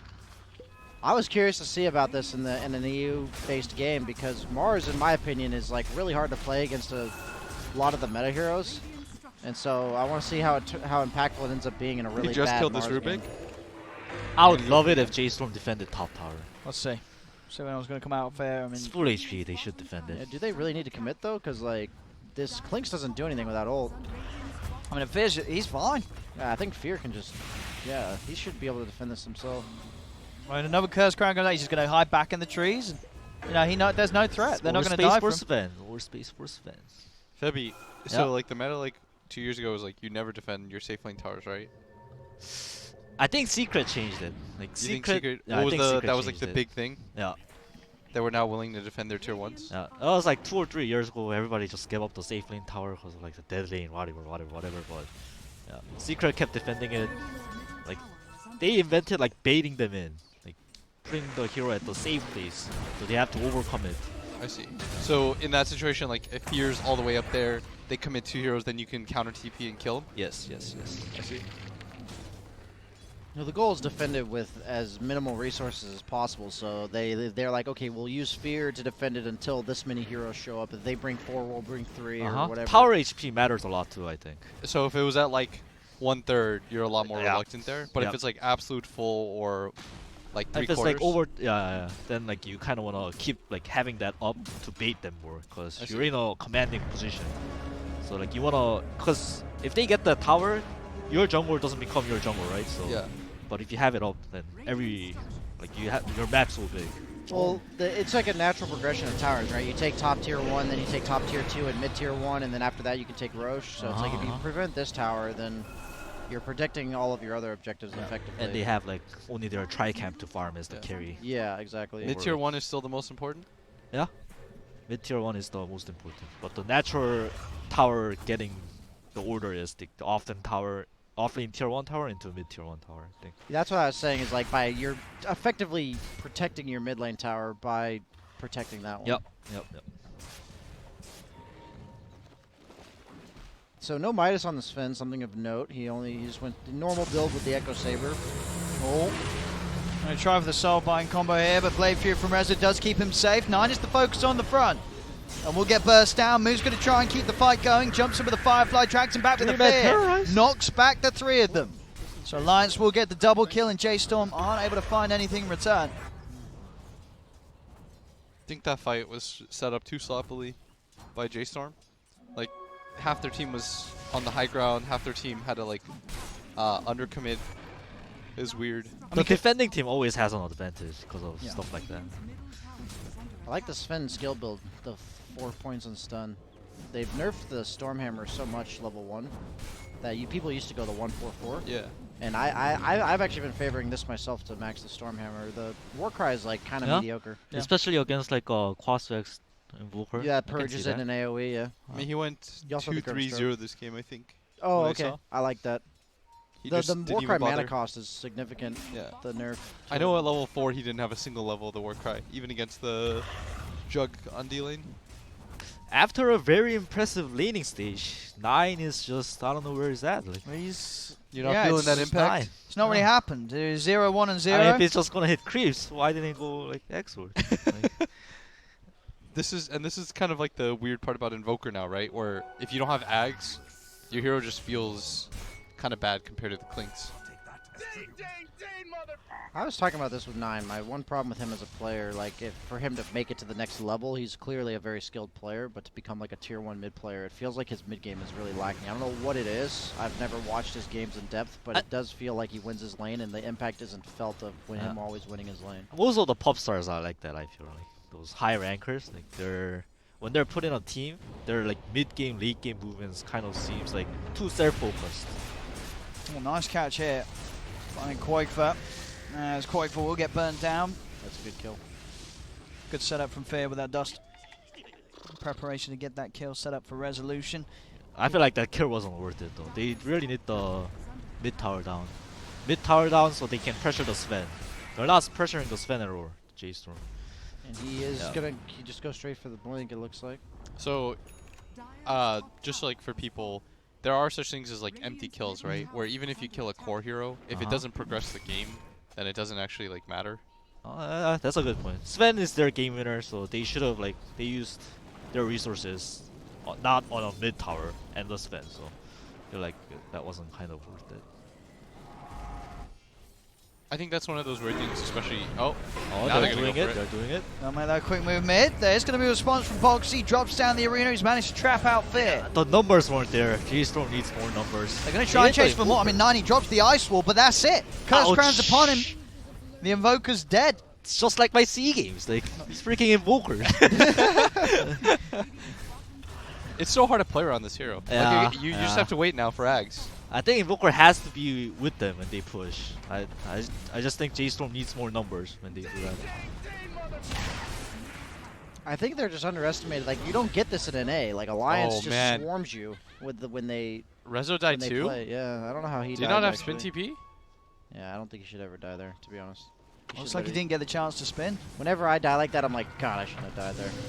Dude, they're just getting outmaneuvered. Oh, this is looking rough. They just lost like heroes on 3 different sections of the map, and they lost their mid tower. Alliance is just super fast with everything they do. That's what I was saying. I was scared for J.Storm being able to keep up with the pace of how Alliance plays the game. Son, you picked J.Storm to win. No, I'm saying if they lose, I mean, because I said their draft was better. Alliance heroes are very nice. Like I concern myself with their ability to keep up with the pace see. of the game, and that's exactly what's happening. Thank you. I'm either right so or I'm he learning. was right and wrong at the same time. That's the glory. That's the BSJ Kyle Classic. Yeah. No, Kyle's just wrong, dude. I don't know what you're talking about. Might be. Yeah. Oh, here we go. Ooh. Oh, he's good. That's a really low level in X. It just tickles him. But it's a Oh, you know. Imagine if that hit. Though. I mean, if it hit. Oh. It's Midas. No. We need Grant counted down. Okay, we're good. Dude, that was at least 7 I seconds. was Grant going to would be say, mad. there was time wasted trying to go for that kill. Grant would be upset. Why would you even try to kill a support when the Midas is worth just as much gold? Honestly. That's actually not even a bad point. Technically, Midas is the perfect item. Like, if you're behind, It's a it support catches you kill. up. If you're ahead, it gets you further ahead. Yeah. Like Midas on Quasa X feels really good. Yeah. Because you're just running around for Tell me the kills. downside of Midas as an item, Brian. Like, Well, if you are ahead, then you get more ahead, and you don't actually have any net worth that making use of how ahead you are, so you could just feed more. I think it's a really good item on cores that don't flash farm, that don't have creep, that don't have skills to, clear a lot of creep. wouldn't that technically count as like Klink's too? Because he has no flash farm. Well, he doesn't benefit from the attack speed at all. Like, even Invoker benefits. I a guess bit from the it's attack different because speed. he's like a straight up killer. Yeah, I think so. Good positioning here from J.Storm. Will I think catch the Axe smoke. is really good on him. Good on Klink. I think nowadays. Dude, yeah, Axe Clinks is. I think Oh, it's, the it's Axe like Clinks it's is like a nice. must buy on the hero, When right? do Isn't you it? when do you get it though? So that's the subject that I see a lot of debate. Some people get it right Second after item, I the. think. Some people get it right after the solar, or the medallion, and then I've seen some people. I think in NA that one game he went diffusal into it. Diffusal's nice to like help you set up kills, but look at all their kill setup. They don't need Diffusal this game, right? Like, they have so many stuns and so much control. That, like, when it comes to building Diffusal on heroes like Klinks, it's like, do you need that item to lock people in place? If you do, then you buy it. But in this game, there's so much catch. I think in this kind of game where like you don't need to scare because you have a Sven, you don't need to rush Axe. You can get like killing item, like Solar Crest, Diffuser, and then get the Axe to Interesting. scare. Okay. Because Sven's got that stuff. I was seeing people take the Searing Arrows damage, and I was so confused. But now people, I think, have started taking the Burning Army cooldown, which is just way better. I mean, if you're like you guys said before, if your entire hero is your ulti. Yeah, you are. I only played it in our party queue game yesterday, and it felt like if I didn't have my ultimate, I was useless. Klinks used to be like a constant assassination hero, and now it feels like you're kind of chilling unless you have ultimate, and then you're looking for. I mean, do you not sort of feel like when you have the Ags, you can make the pickoffs? Oh, happen, with the Ags, it's different, right? You have Yeah. kind of like a miniature ult when you come out of your invis, which is nice. Man, Alliance is playing really well. I feel like they're splitting up the map and the resources very nicely. And that's what we talked about. If even if they're picks or whatever, like their play, they're still gonna try to mirror their timings and stuff very like good, that. very good. It's like normal stuff too. So Oh. very good. Oh, bit of miscommunication there. It's fine, it's fine. They should still get the kill. And one other fruitless kill, though, right? 4-man on your own shrine. Alliance is farming bottom and mid. They immediately rotate. Look at the to, like, Sven's push up net these other worth. 2 lanes. This- Yep. And this, yeah, as you said, Sven without Midas. Uh-huh. He's still absolutely rocking it, Mickey. He's got that a BKB. BKB? Yeah, Yeah. I'm like, what does he have? He's He's got BKB. Maybe coming Alliance will do something right now. Klinks has his item too. Sven's got his item. See, like, does that show up is what I was talking about. Oh, they've got the grab. They got the damage. The Meteor's down and the Deafening Blast. They've killed off Koifa. He doesn't have his BKB They got yet. the Omni Slash out as well. That's a J.Storm bit of strikes back. J.Storm. They're back. Febby's already getting really good at this Caster's Curse thing. Oh. Why would that? that? What was going on there? What was the plan from Alliance? no going That on? was just a little impatient, I think. They had all their Yes, items yes. flying out to them, and Yeah. they like right move, like 10 seconds too early. Yep, exactly. No hesitation from Moo there getting in with the last side. It's amazing how easy it is to do that in a competitive match. Actually, J.Storm played really good. Like J.Storm pretended to be a bad team until that moment, and then bam, they strike Dude, back. I've been talking quite to a common Rezo. I've been tactic, talking to Rezo. Rezo. He's been asking me, BSJ, what's the meta coming in? Oh, and that's after where the he went qualifiers. wrong. Yeah. How do I look like No, it was shit after for the a little qualifiers. bit? It was after the qualifiers. He's like, BSJ, I didn't think I needed your help, but now I know. And what's the strat? I'm like, just get behind, lure them into false sense of security, then get the solo kill right after. Dude, that's you what you die. were practicing yesterday. Yeah, I'm telling you, it takes honing that skill for sure. Getting soloed and then coming back to get your solo kill. Yes, but purposely leaving them with the amount of health and mana that they're barely killable, so they feel safe, but they're not. You know what I'm saying? Wow, these are some high tier. You listen to this. Take Febby? notes. Take notes. So you're gonna intentionally die in your next game, Febby, so that if you get the kill right after, you get even more gold in the XP. I actually do that a lot. I actually do that a lot. See? It actually sounds like a troll, but some heroes I think it's okay. Who? I mean, there's definitely matchups where, if they expend a certain amount, that you're actually okay dying. Brian's really into this concept now. Spirit Breaker. No, there are actually Spirit some. Breaker. I was memeing for the most part, but there are some matchups where you're like, wow, if they expend all their health and mana, I don't really mind dying. If they have a shrine up, then it's bad. Okay, so they're smoked up trying to make use of the items that they had flying out. Now they've got them, yeah. Also, BKB unbox it. And they'll find an Undying. 1437, caught They off got Roche. Roche. They got a Roche. Are they Roche? Yes, they are. Here's Nice, buyback. nice. If those skeletons actually attacked anything other than heroes. No, don't give them ideas, Brian. Dude, the Monkey King one does. They have to fight. They can't just hit the Roche. See. Oh, Mars! He's got the trap on move, but there you have the counter. Fireflies his way out of there, and certainly Boxy's in an arena on his own. Jump forward from Mickey, will get the follow-up stun onto He the has back. buyback too. See if they want to commit that. As they'll go with the wraparound, trying for the MP onto the Dark Willow, but she's instantly just uses herself up, goes for the TP out. He's fine, he's out of there. Yeah, There's good 2 disengage. buybacks now from J.Storm. Do you think J.Storm can do Roche? They might be able to do Roche. Don't they And not? they've got they've got the jump poker. No arena, Alliance no used everything. salty, no clink salty. Dude, there's no way. They don't do it fast enough. They don't have any medallion or deso or anything like that. Okay. Is It would take them his so alacrity not enough? It's Roche not. is really hard They to kill need nowadays. medallion. They've buffed Roche a I think lot. it would take them so long, guys. And they used Healing Word on Jug already. Oh, Amphere was. He's on got his own. buyback too. What a clown Nice. game. This is what the summit's all about, man. Yeah, this is. Welcome, Febby.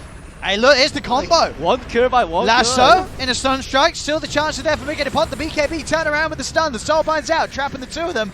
They've got resolution. He's out without being able to cast a single spell. Then moves forward onto 9, onto Moo, who subsequently get locked together as well by the Soulbind. I think Rezo was supposed to be able to get spells off there, and I think he went for the Omni and got Blink impaled. Because you're thinking, I'm not going to spin because I'm going to go for this Omni to follow up all the damage. Well, looks like they may find another fit. Rooted set up for the spear over. Doesn't quite get the connection for the stun from the spear, but they have the stun from the Cursed Crown. Still the stolen route there from Fear does hold them back a little bit. Arena from Boxy will shut down the kill though. 2 diebacks on J.Storm. And 3 bounty runes for Alliance. Pretty good. That's a big net worth lead now, starting to pump up for Alliance. 8k lead. Get this Roche in the bag. It's going to be pushing on to 10. See, does that show up, We'll never know, Brian. I demand an answer from Chat, somebody. I'm sure chat's spamming away. Can just one person tweet me with an actual answer, and then that just make my day. Yeah, they're not gonna be able to stall this, right? Maybe. Chug still has all of his stuff. No, it's dead. No, it's It's gone. Can't get a quiet time. Rezo tries to go on Tiger, but a quick trip to the Shadow Realm allows Tiger to get back to safety. That's Aegis in the hands of Mickey. On top of that, BKB a Hyperstone as well, as he'll begin working towards the AC. Still sitting strongly on top. Rezo, though, close behind. In a game where they are down 7k, Rezo is still keeping the farm up. Oh, I meant to ask you, Brian. What did you? Now that you've had some time to think about it, what did you think about Rezo's the Moon Shard? Oh, I didn't like it personally. I ended up going Moonshard more often on Sven. I tried it a couple games. Yeah, and just it's to it's see a what really nice. I tried it with the Might. I'd go Moonshard later on instead of AC. Wait, what was it? In for context, what Rezo had a game where- Rezo went, instead of Midas, he went raw Hyperstone, and then went normal Sven items, and then came back for a Moonshard. So you went Hyperstone, Echo Saber, like Blink BKB, Moonshard. So instead of a Midas, he just went a casual Hyperstone. And this was a game where he ended up having a good performance and they won, or? He did it like 3 games, and I think as far as I remember, they won. Yeah. Oh, they got the he did it multiple times. They found 9. Dude, Invoker feels like you just, and this is why we don't see it often, is because you just get run at. Yeah. And you can't prevent anything from getting run at. So you get Midas, Ags, but you can't just fight with those. You need one defensive item. So you need to go Midas, Ags, BKB. You need this hero to have like 13,000 By the time you get Ags, they have worth. BKBs, Yeah. so then you don't even hit that timing. So you literally need 14,000 net worth before you're like, all right, guys, what's the game status look like? Are we winning?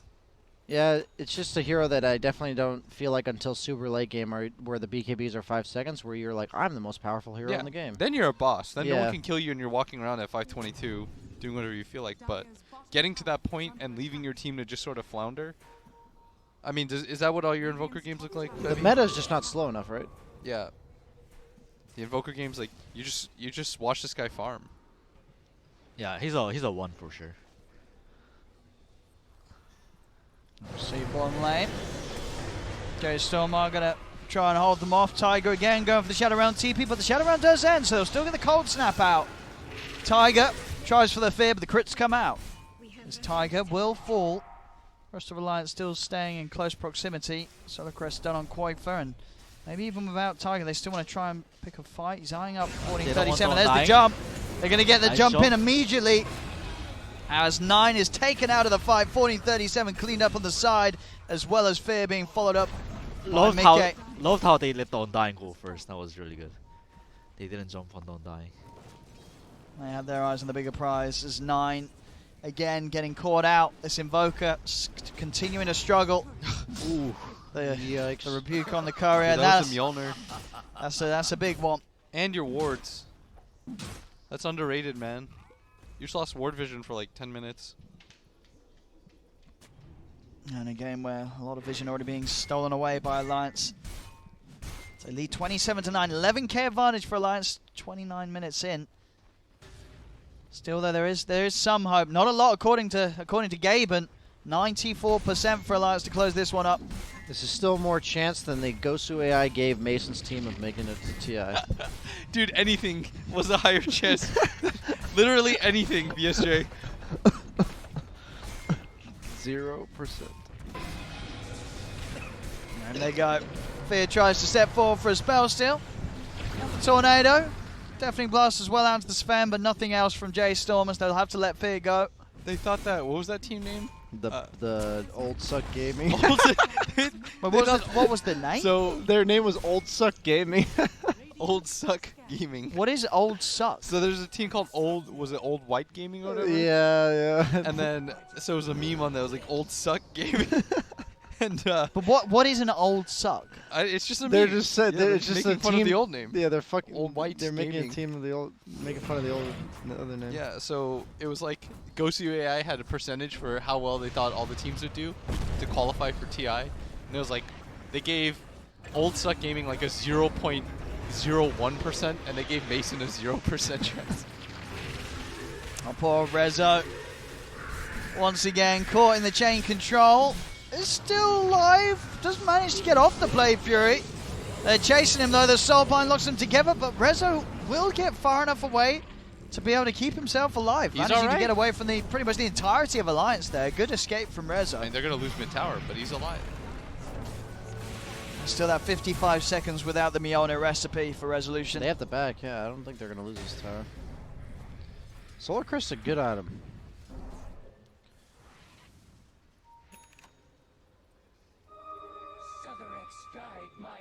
Sven still feels really good to play. I feel like Wraith King got nerfed pretty heavily with the skeleton change. The only major nerf to Sven was the 10-second cooldown on his ultimate, which is annoying. But it doesn't like fundamentally ruin the hero. I have noticed a few times already in the few games I've played since then that there's like a gank I'm going for in the mid game that my ultimate's on 10-second cooldown. Like so it does matter, but it is not game breaking. It's just like when they increased Death Prophet's ultimate cooldown like way back like 2 years ago. It's like the hero's still the same, but the I mean, the timing's exploitable now. Yeah, more the feel exploitable. is that felt different. even worse though, because like the DP is like she's her ulti and that's it. Whereas like I feel like with Sven, you're still a stun. Yeah, you are still a stun. What talent did he take level 20? On Sven? Yeah, okay. I actually think with the change to it, I've taken that talent more often too. Because like you said, you are still a stun, and it goes from. You should have known better.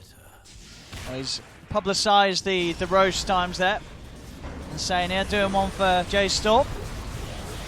Do the jump forward. Quoifer actually gets taken out here. J.Storm, they found one. Boxy's BKB will shortly end. Rezo able to get out of the arena with the remaining of that Blade Fury. But the stun controls there as the spear's out. 9 tries to offer his help. With the BKB still going on Boxy and Mickey, the combo of the Invoker does nothing at all. Fear will be able to slip away with a TP. As once again, J.Storm losing the trade, but they did find something. They were able to kill off Quakefer, which is sort of an improvement on the past situations they've been in this game, but still not a great one. These fights are what J.Storm need, in my opinion. Like these fights where they use BKB and it's gonna get down to 5 seconds when Invoker can do his stuff. Okay, when Batrider goes Solar Crest, I have an issue with the item. Maybe it's just move, but there's like nothing about Batrider's kit that makes Solar Crest good, and it's still being purchased. I mean, this game, I guess, what is he doing it because in terms of heroes that are able to farm on his side, he's sort of the best one that can go out, clear camps with a Firefly, and it's going to be something that's going to enable Rezo to carry the game a little easier. Yeah, I mean, it just feels like it's like one of your cores him has the to buff. buy a Dude, Solar this patch. Once you get Solar Alacrity on Rezo and he pops his ulti, he's gonna do some Naruto Super stuff. Saiyan. Yeah. What's it, 1.7 on multiplier on the Jug ulti, right? So that's like a total of, Do the maths. it's 80 plus, what's Alacrity, like 140? 120? What's Alacrity? I actually don't know. Oh, he's not got it at the moment. Oh, yeah. Because such. Oh my god, that's some production. 115? Okay, so it's 195 plus 0.7 of that, so it's like 340 attack speed on his ultimate. Wow, I'll agree that's with the that. real NA math. That's a lot of attack speed. I mean, it's. Dude, Grant's the math major. He probably could have done it for us. Remember? I he mean, said he was Grant the- wouldn't have had to ask about the numbers. He would have just done it. Are they going to catch? There's the Wow. Alacrity. They get Boxy. That's not a Solar J.Storm. Crest yet. That's just Alacrity. I mean, look at him go. Dude, he hits real fast. Dude, if Yeah.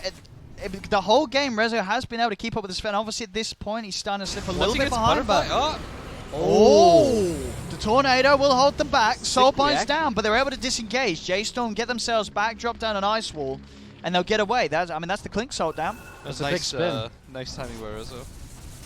Once he gets Butterfly, plus the Alacrity, It's going to plus be the pretty Solar, crazy. Chop Suey. Now, the real mechanics question that I don't know Let's is, go. does Jug's ultimate factor in max attack speed? Oh, he was not buffed for this Omni Slash.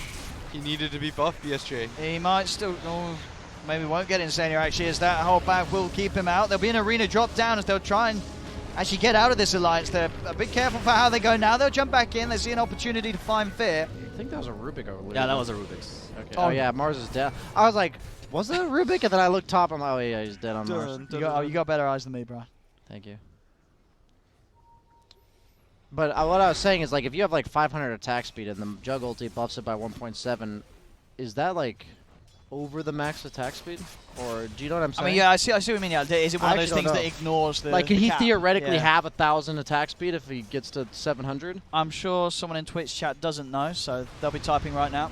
I should know this because I play a lot of Jug, but Oh. that doesn't really come into play very often because you don't have Well, 200 attack speed what buff. is the max attack speed? It's 700. 700. Yeah, so it's just like. Are you ever hitting that real on any hero? I mean, you can with buffs. So like, Jug's probably decently close with the buffs. Yeah, dude. What's Jug's attack speed at the moment? Well, it's a little wrong when you have a hero that doesn't have base attack time of 1.7. Like, that number is wrong. That number's wrong. It's not his actual attack speed. It's like, Oh, it's if he was after 1.7, that the would be maths. his attack speed.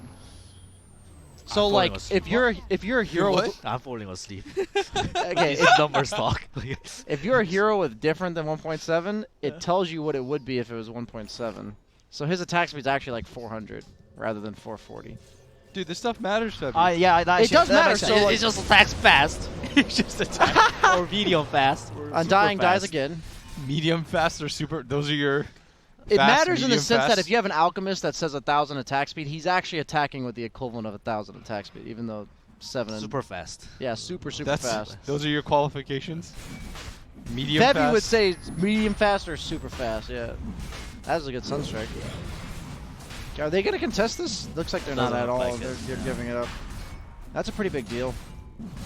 I guess they don't have like the best Aegis carriers on Alliance, but like if Jug were to have Aegis, fights would be way easier.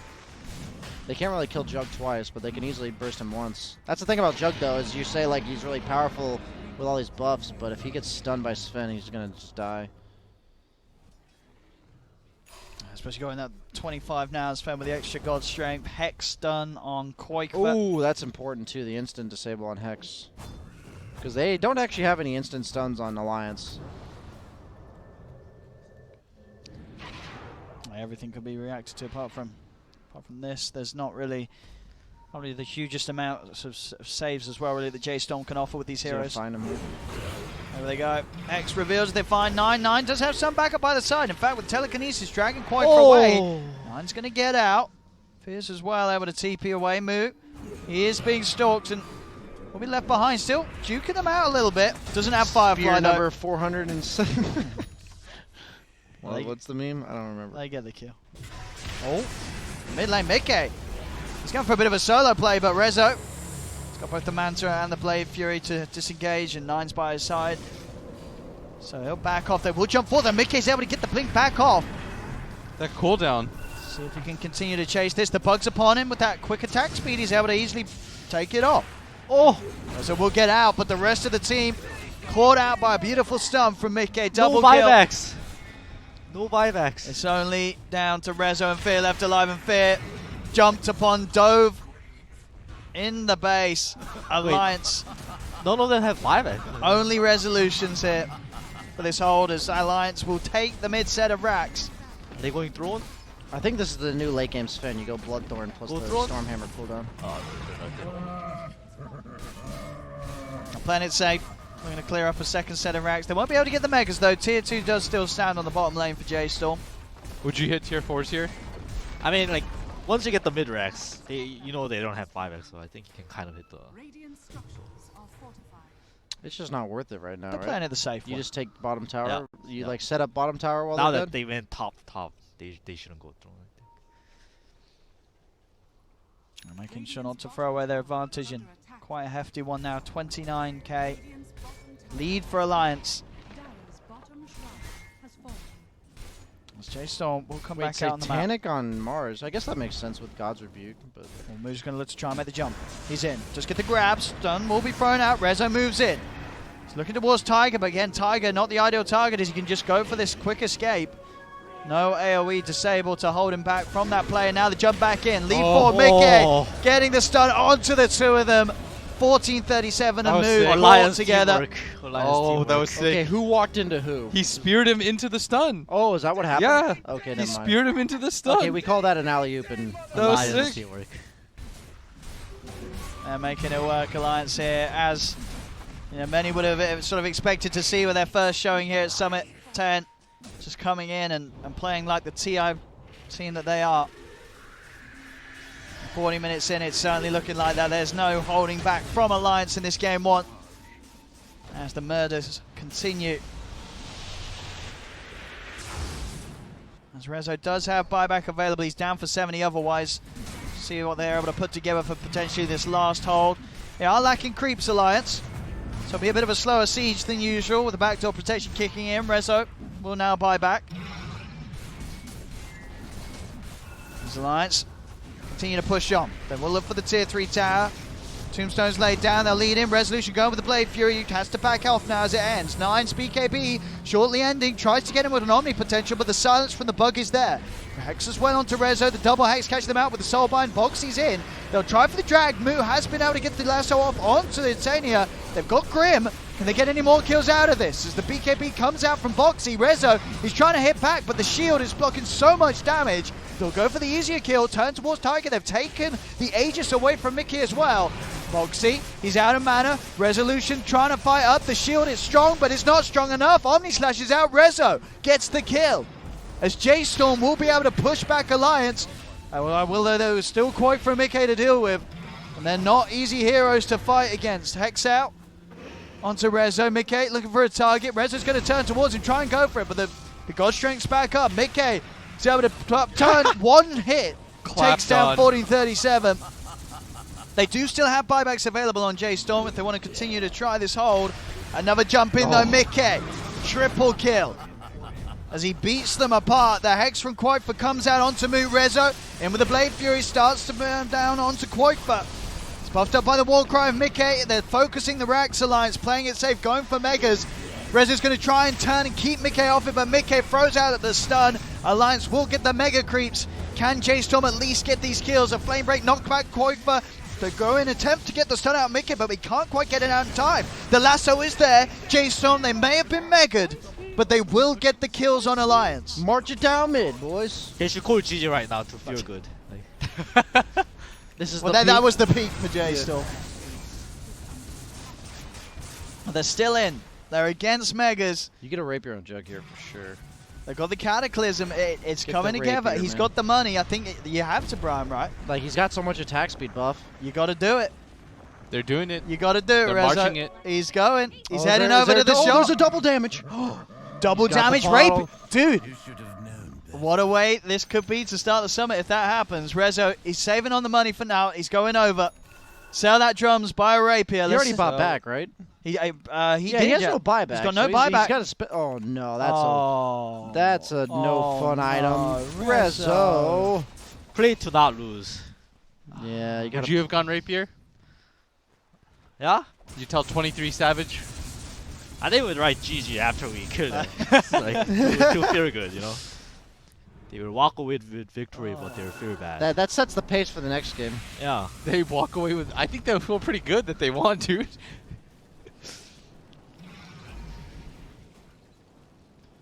Let's see, J.Storm not out of it yet. It does display a high-level game sense to GG out right there, because you're like, this is our peak, and The enemy like has all the tier 2s off. And, like, they all have buybacks. I mean, what Pretty is it? hard. Could we get the Dota Plus up? What does it say? Is 2%. It's One, come 1%. on, Gaben. 1% is there. Doesn't think. I've seen some games that are 100 to 0. Exactly. Some games Really? are. Wow. Yeah, it Yeah. sometimes does go 100. This one's not one of them. That 1%'s the rapier, and he needs to buy it.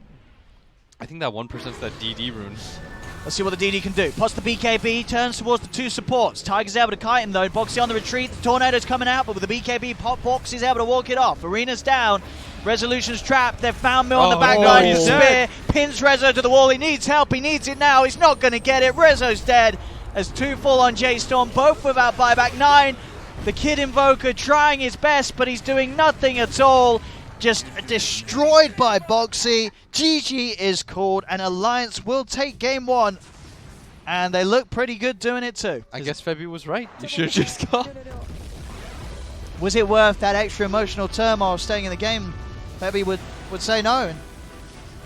Damn, against like one of the top contenders too. Alliance looking strong. Well, they are in the room having a bit of fun, having a bit of bounce there, and reason to be having such as you say. You know, they were expecting results like this coming into this tournament, and just in the first game, showing that they are still on top form, no messing around, strong draft, strong play. And Brian, the J.Storm prediction, it didn't happen for them. It didn't happen. I Was there liked their anything? draft, but the Invoker just felt like an Invoker. I mean, it was nice. You know, you got to give kudos to Nine. I'm excited we got to see it. You know, he went for it. He brings out the Invoker, but still, there's what fundamental flaws with the hero, and It just doesn't fit the pace of the meta right now, I feel like. Like, the Clinks had several really good rotations, and his His He's rotations an were very disappointing. Like, though. sure. Deep After to the having bottom. it's such a good performance in lane, you know, being able to Yeah. outfarm Quaker in the 1v1, but then just unable to do anything. funny thing with is it. that's usually what Invoker doesn't do. He doesn't Yeah. usually win his lane. Yeah. And he doesn't roam. He just usually. It's Just just does everything the was do. like backwards. yeah. That's But weird. he crushes lane, and then he went bottom. It went nowhere. Or he TP'd bottom. It went nowhere. He walked Yeah. up mid. Then he walked all the way top. He found nothing, and then he had to walk all the way back mid. So he spent like 2.5 minutes. He was trying though. He was not trying to play like a passive. No, he wasn't. He wasn't out of the game. Invoker. He was getting involved. Yeah, he But was if you're just gonna getting play like outmaneuvered. that, why wouldn't you just be playing something else? That's Yeah, what. that's true. That's actually why. That's what I always think about is if you want to play a specific way, Sure. Shouldn't you have just picked a hero that likes to play that way? Or do you think Invoker just fit the game, like in their mind, they fit the strategy really Probably well? like they thought that the Tornado, for example, against the Sven and all that, Yeah. but like Sven just runs at you. He Yeah, doesn't it's care. He just sits on the triangle and just farms too. Like He, so they have no interactions. yeah, I was gonna say Uh, he doesn't interact with you until he has his Sven just BKB. comes out with BKB. So it's kind of hard. Yeah, so the Sven's build, I mean, we touched upon it in the game. You know, not going for that Midas. I feel like a lot of other pros in that situation would still get the Midas in that build, but Yeah. I mean, Mickey showed you what you didn't need to in that sort of game. You get this Echo Blink BKB, and well, you're invincible against this lineup. Teams like Alliance are really good at synergizing their timing. So the Mars and the Sven both hit a BKB at the same time. So that Plus has a their lot eggs. to do with. Yeah, exactly. So Yeah. it's like if you go Midas, it does. You might not be if hitting you've that played timing enough or- scrims like they do together, they know when to line things up like that. It's pretty incredible, I think, because it's not something that you can do planned. You kind of just feel it. Okay. You know this is when Mars will get these items, so I need to have these items by this time. If I go Midas, I'll have it 2 minutes later, and that's not good. You want to hit them at the same time. It's funny though because they had their timing and then they all went and died. Yeah, that was like, you look at that game, everything looked pretty good for Alliance. I'd well, say very other than good for that- Alliance, other but than that, it was- one point was like, Yeah, like, what are you doing? You got all your items on the courier. The courier had like 9,000 net worth. But that, I mean, that's got to be good as like a team that you would think that Alliance, they're able to look back at that game and look at that one point and be like, we shouldn't do this. Just patience, guys. Let's not do this again. First game of the tournament too. Yeah. First day. It's like 9 a.m. too, so. Yeah. It's early. It is. It's one of the earliest sort of times for tournaments to kick off. We've got a long day ahead of us, and for the players as well. Said back-to-back 2-game series. Of course, a reminder as well, there is other games going on over on Beyond the Summit 2 with Trent and Ziori, so be sure to keep your eye on that. Oh, not yet, apparently. That starts on the second series, so not yet. We can get the stream open, and I'm sure it will be on soon enough. It's going to start after this next game, which will, of course, be Game 2 between Alliance and J.Storm. But so for J.Storm, then, coming out of that game, I mean, as we said, a lot of it may be down to trying this Invoker pick that didn't really work out, but looking at that, could you sort of say, hey, you switch a little bit around and J-Storm's got a chance against Alliance? Or Alliance did just look better, in my opinion.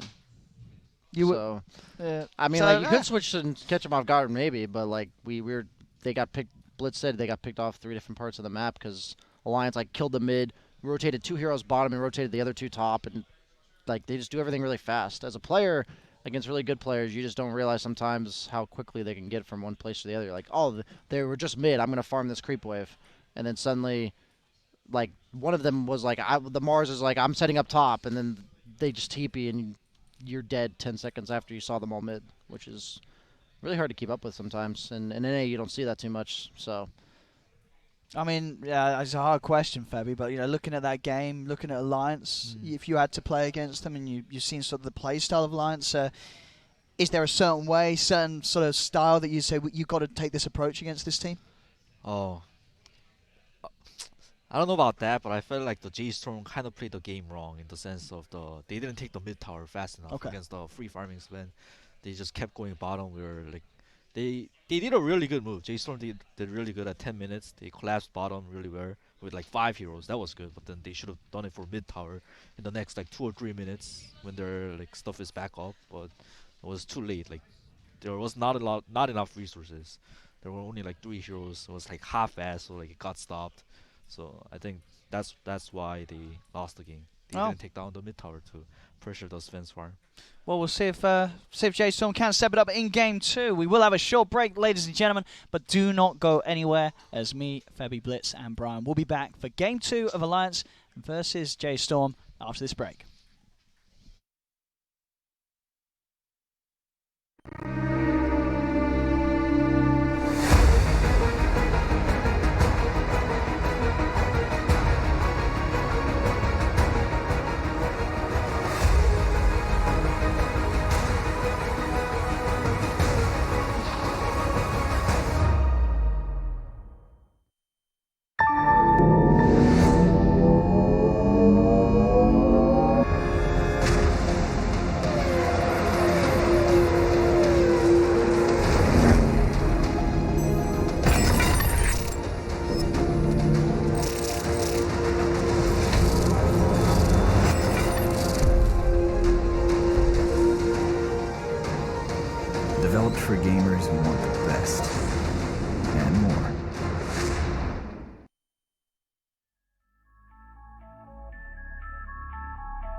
Hello, ladies and gentlemen. Welcome back to the Summit 10. We're halfway through the two-game series of Alliance versus J.Storm. We just saw Game 1. Alliance take a pretty convincing lead. Not necessarily the quickest of games. It was about 40 minutes or so, but did end with about a 39,000 gold lead, with J.Storm looking to have very little chances of getting back into it. But it's a new game. It's going to be a new draft. We're probably not going to see the Invoker again. We did get the sort of treat of at least seeing 9 trying to make it work. Didn't happen. The hero was still evidently very hard to make work, really, in this meta and in these drafts. So something different from J.Storm this time round, a different approach. Still, maybe we'll see some of the same heroes again, right? I feel like you said, Brian, at the beginning of the draft, you like what J.Storm was doing in Game 1. Yeah, it looked like a standard NA draft where their lanes are favored, where like it looks like they just kind of counterpick lane matchups. You pick the Jug against the Mars, you pick the Bat against the Sven carry that can't really deal with that hero in lane, and then that early movement by Alliance that alleviates the weakness of your lanes to make it so they have to rotate. You get that level 1 advantage we talked about. It just makes it so even though they're still losing their lanes, instead of being down by 10 or 15 CS, each lane's down by 5 or 10 CS. And that just makes it so your mid-game timing is just a little bit better, and obviously Alliance hit it pretty hard, and as Febby said, they didn't shut down the farm of the Sven, so he just came out loaded, ready to go. I mean, coming into this game too, Fabby, if you're J.Storm, you're looking at any of those heroes from Alliance in Game 1 saying, we can't let this happen again. Like, are you prioritizing banning like out the Sven, or are you trying to grab it yourself? I mean, is there anything you just don't want Alliance to have after that Game 1? Maybe Sven. I feel like the rest of the heroes were like replaceable. Yeah. That was sort of the big one that they built around, and they built around it really well, Blitz. I mean, the timings that Mika hit were pretty perfect. They got him the lane that he wanted. There wasn't sort of that pressure on him, and the whole game he was at the top on this Sven. Probably the best thing that they did too, on top of that, was like aside from enabling their Sven so much, is the lane configuration in the beginning to make everybody like move around. Yeah. It made everything like perfectly fine for all 3 lanes, and like they were even able to get kills. They started the game like 4-1 or something like that, even though mid lane didn't go as well as they had planned. The other 2 side lanes did not suffer as bad as we thought they were going to suffer. And like the Sven got super enabled because, like Febby said earlier, they didn't take mid tower, so he never felt pressured. And he was able to just casually come from the triangle, and he's like, oh, we actually have more people. I'm going to stun. Pures. Yeah. And there's great stacks as well for Mika going into place. But here we go, ladies and gentlemen. Game 2 draft has begun. Alliance and J.Storm. Let's see what we have going on between these teams and see if indeed some of the bans and picks do correlate with what we saw in that Game 1 performance. I feel like they won't ban Sven though. Like J.Storm, I saw Resolution play a very good Sven too. Yeah. So. No, for sure. I mean, Sven definitely. I think was Sven sort of internationally during qualifiers? Yeah, pretty I'd much say the about carry. equal all throughout the qualifiers from what I saw. I feel like he's just a reliable hero. Like in this current patch, I'd say Sven and Jug are like the 2 #1 carries where it's like, I don't know what else to pick. Boom, pick Sven. Yeah. The thing about last game, a hero that I think is incredibly broken is Grimstroke. I think that hero is just super annoying. It's like really hard to validate banning him, but every game I watch it just has impact. Like people are just playing it as 5 now instead of a 4. Yeah. And even though you're taking a little bit of farm from your 4, his abilities just go so well with so many heroes. Like there's so many heroes that run in and make use of the ink swell. Make use of the ink swell. Yeah. And then there's so many heroes that like Sven that just a single target disable that suddenly becomes a 2-hero disable, and it's equivalent of like a 2-hero shackle. Like their fight changing to have 2 heroes get stunned by what was previously a single target disable. And the BKB piercing route is really annoying too. But they go for the Rubik again, so they're sticking with that. They went Rubik Jug, right? And the opening was Willow Mars by Alliance? Yeah, correct. So, yeah, both scenarios still open, with the bans being, I believe, pretty similar, really, to what the opening bans were from Game 1. So no real changes there. They banned Storm first 3 last time, too. Oh, they're just going to do it again? We've got a replay. Is this, This is Game 2? I believe this is Game 2. It should be. But why exactly the fix same. something that's not broken, you know? Like. J.Storm said the same thing. Why fix it? I mean, oh, really? I feel like you still want to play Jug again, right? Like, they are gonna change it up here. They're gonna get the Omni in first. That's a hero that NA loved. Yeah, Omni Knight was Omni super high Did priority. get That did was get every pretty region, heavily. wasn't it? Well, would you consider heavily nerfed? I would just the say Heavenly Grace and well, the Guardian Angel. that makes him a duration? really bad support. Okay. I think is what it did. But if you're playing it in 3, yeah, I don't think it's too big of a deal if he's a 3. But previously as support, you were just going 2-4-0. Yeah. And so all that does is it makes your early points really useless. Like it makes it feel like maxing an ability. Like I remember Sleight of Fish used to never get maxed, right? On Ember it was always like you'd go 4-1-4. And then when they buffed the early levels of Sleight of Fist, it made it much more enticing to play him on a build that maxed Sleight. It's like on Omni Knight, it makes it much less enticing to play him as support when you're maxing Heavenly Grace when the first 1 or 2 levels are really bad.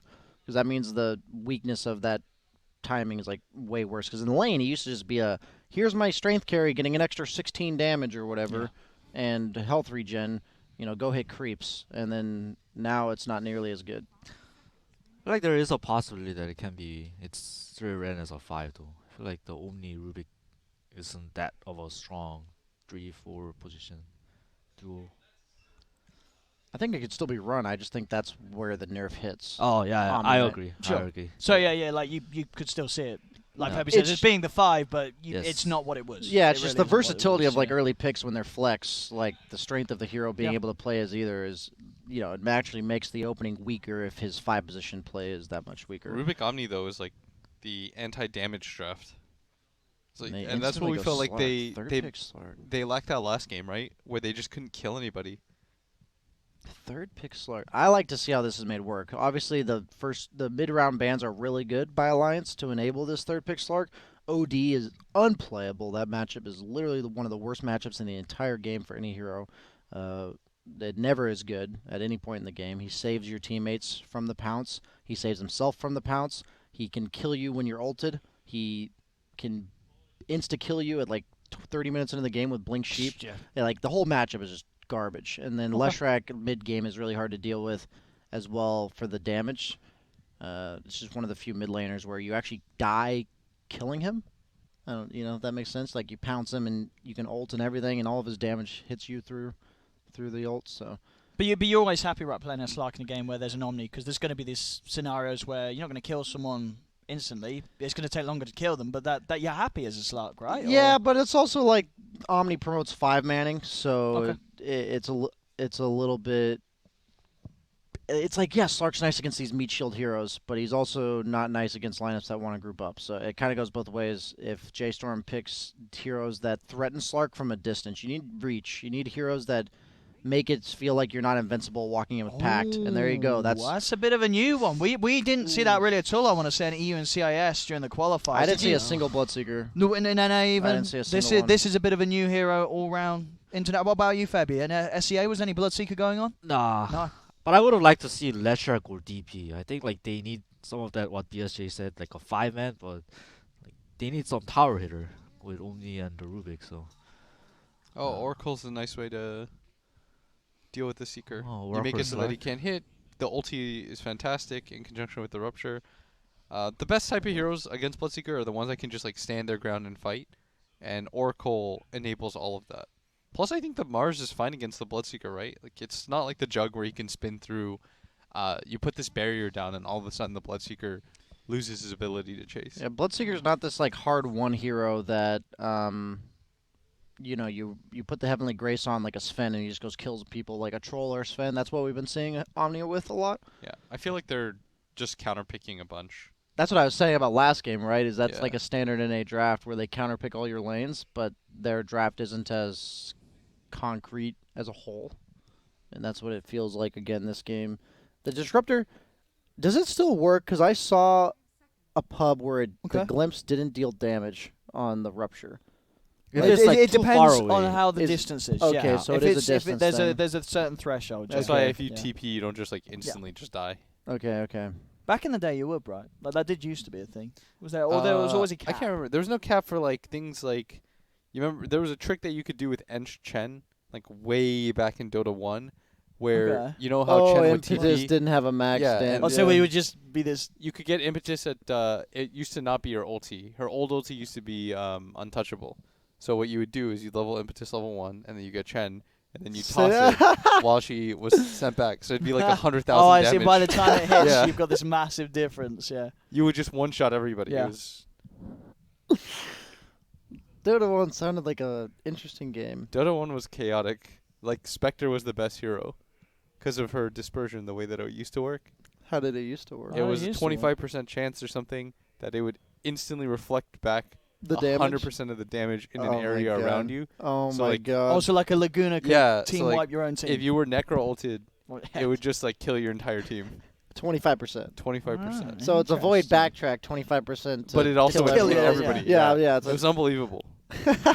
I mean, Lifestealer had like a 20-second BKB rage built in. Wasn't his ultimate? Yeah. Yeah. It was like a 20-second BKB. It was like, all right, that's Dota, I guess. Loda's ass is very pretty. No What? doubt. Fabby. We're just I'm sorry. That's why we brought you on, Febby. Oh, that's this, yeah. That's exactly why I mean, you know, you're saying it. But you know, we all know everyone's thinking it. Like, that's what Febby's here. You're to hit us the with voice whole- of the people. Yes, exactly. during that entire thing. That's what you That's were a- looking and thinking about. You guys lost me at well, whatever you guys were talking. We weren't even talking math right We're there. talking Dota 1. Oh, it was Dota 1. Did you play? What, were you, 25%. you playing that one? The 25% is enough lost math it. to just shut it down. I mentioned any number at all. And your brain's just done. 25%, I'm out. You played Dota 1, Febby? Yeah, I played it. It You was know- a really You long remember time that? ago. The Spectre.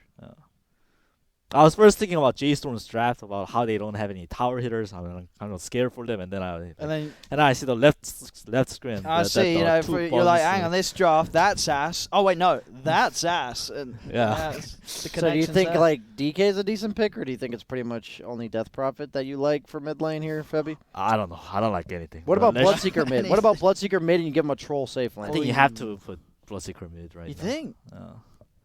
You really don't like I Jason? think that is a 9 thing to do. I mean, how does Rezo play much Bloodseeker? Yeah, I think so. He does. He's a Bloodseeker player. Okay. Yeah, it looks But like yeah, this game is Is that a game saver, Febby? I think so. So that was the perfect pick? It's hard to think when you don't have that hero list in front of I you. know it is. It's Oh. good practice. It's Tell good. me about it. Really? It's Oh. actually Number one it's caster really hard. problem for Yeah, sure. no, I think, like, caster all the problem. players complain about it. Yeah, Really? every analyst I've ever been with, Yeah. like, because you're so used to seeing all the heroes. Yeah, right? because I was what so happens used to here having- is you like think, what am I gonna pick, and you Yeah. just pull up. You have the hero list. That's like immediately what you think. I was thinking they needed something like anti-mage, but I guess Naga works too. Yeah. I was like when you guys have like the What about Oh, what this? the- What about this? So The how old does that Huskar. mid lane matchup go? Bloodseeker Huskar.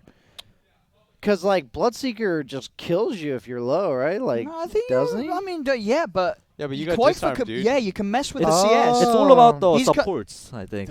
And the Rubik and the Disruptor is pretty bad at ganking the mid lane, so I think Huskar Fear is pretty happy. Dude, and that's another combo right there. The arena, Huskar in the middle, Oh. knocking you all back. Everyone's knocked into the wall. Big brain. Oh, That's why you're on the that's panel combo. here, OD. Well done, Owen. You that's see not- outside the lines. Now watch your like- lines get crushed, and it's going to be terrible. But Oh they, my they've God. got those combo plays. I mean, that on top of already, of course, the Dark Will of Mars that they had going in game 1. But at least J.Storm is something totally different. Something totally different, right, from what we saw in their first game. I was talking about how PL is really good against Mars. I think Naga is the same thing. You only impale one unit, and that includes illusions. So you deal damage to all the stuff in a line for the spear, but it only impales the first thing it hits. Yep. So illusion heroes are pretty good against Mars. Like they're really hard to kill. But I am yet to be. I need to be proven wrong in my own head about Naga being able to carry games. I feel like Nagas just get like 6 slotted and they don't do anything. Really? That's how I feel. Yo, Not- Jimmy, did you guys win the draft? Yeah. You can step right here and say You you gotta get closer. Get on the Say it waves, on Jimmy. the mic, dude. Did you guys win the You gotta have draft? that We won the confidence. draft. They won the I draft. like it. Well, then I got J.Storm all the way. Let's go. J-Storm's Jimmy gonna wouldn't win let me this. down. I mean, what was that? J-Storm's gonna win this. Well, I mean, Well, go on, Jimmy. They've got the draft. we got the draft, but it just comes down if we can. Jimmy's done his job, right? Yeah. Yeah, Did you guys know you won the draft last game? Okay. Yeah. But this game we feel a lot better, so we'll leave it there. All right. That's good. all right. Nice. Good. We're looking forward to seeing it. So. I actually like the Naga pickup too. I think Naga's really good. No, I'm on your side of the bench, Fabi. I feel this Naga is pretty busted. But I think they lose. Sure, but You want to come? Naga is definitely a hero that's incredibly annoying. Yeah. Naga is a good hero, but I don't like the rest 4 of them heroes. Okay. Like, those 4 heroes need to hold their own. But against Huskar, and they don't have like a good support to gank mid, I think this Huskar is gonna just take over the game. The laughing emotes are so annoying. Oh, they're You don't putting. like them? I just. You don't like the Kookaburra laugh? I'm talking about the hero laughs. Ah, I see. All the Those are hero- really tilting. Yeah, they're super tilting. Like Febby, if you're in you a get bad tilted? game and somebody Nah, I don't spams get it. tilted. You don't care when people spam tip you? Nah. Are you getting spam tipped more now that you're like streaming pretty regularly? Do you notice it? Like Yeah, of course. Okay, Because you're a pro player, like yada yada. You appreciate Well, those I don't get it battle because I'm pass a pro points? player. I get it because I'm a streamer. You know. Oh. Yeah. Now I'm a streamer, I guess. Hey man, dude, I don't think It's you're. free levels, man. Think Yeah, about it like that. That's think what about BSJ it. says. That's It's free easy levels. Easy levels. They're helping you out. There's like times where I just get like 4-man ganked in like the 3-minute mark, and I just get tipped by 3 people. I'm like, how? That's like half a battle pass level, dude. I'm like, Joke's that, on you. Yeah, joke's on you. Like, what, if that happens 10 times a game, which like that's about average for me, then I'm getting like more battle pass levels than MMR I'm losing. Like, That's the real value. Yeah, You can't put a price on MMR, but you can on those battle pass yeah, levels. you really can though. I can earn that MMR back whenever I want it. You know. Yeah, Oh, BSJ this intentionally matchup's keeps it low. interesting. So I was going to say, so this decision to put the Naga Siren mid, is it? I feel Does like Reza do alright with the illusions here? Yeah, I feel like you should just start. Yeah, like, yeah. And then you rotate between lane and jungle. That makes sense, actually. He hits level 4 and you just go jungle. Yeah. This looks really good. How does Huskar? I mean, I don't think the Huskar Q is like enough to deal with these illusions at all. No, it's not enough damage, right? No. You're just going to sort of push them back, and that's that. Usually these carries feel really bad when they go jungle earlier on, but Naga is different. Naga you feel pretty good. Yeah, level When you 4, just you're hit level doing plenty 4. of damage. Yeah. Yep. Mic check.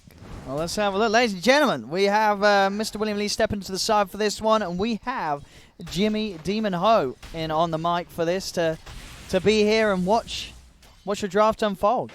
Yeah, Jimmy, as you said yourself, you're happy with the draft, you're happy with the lanes.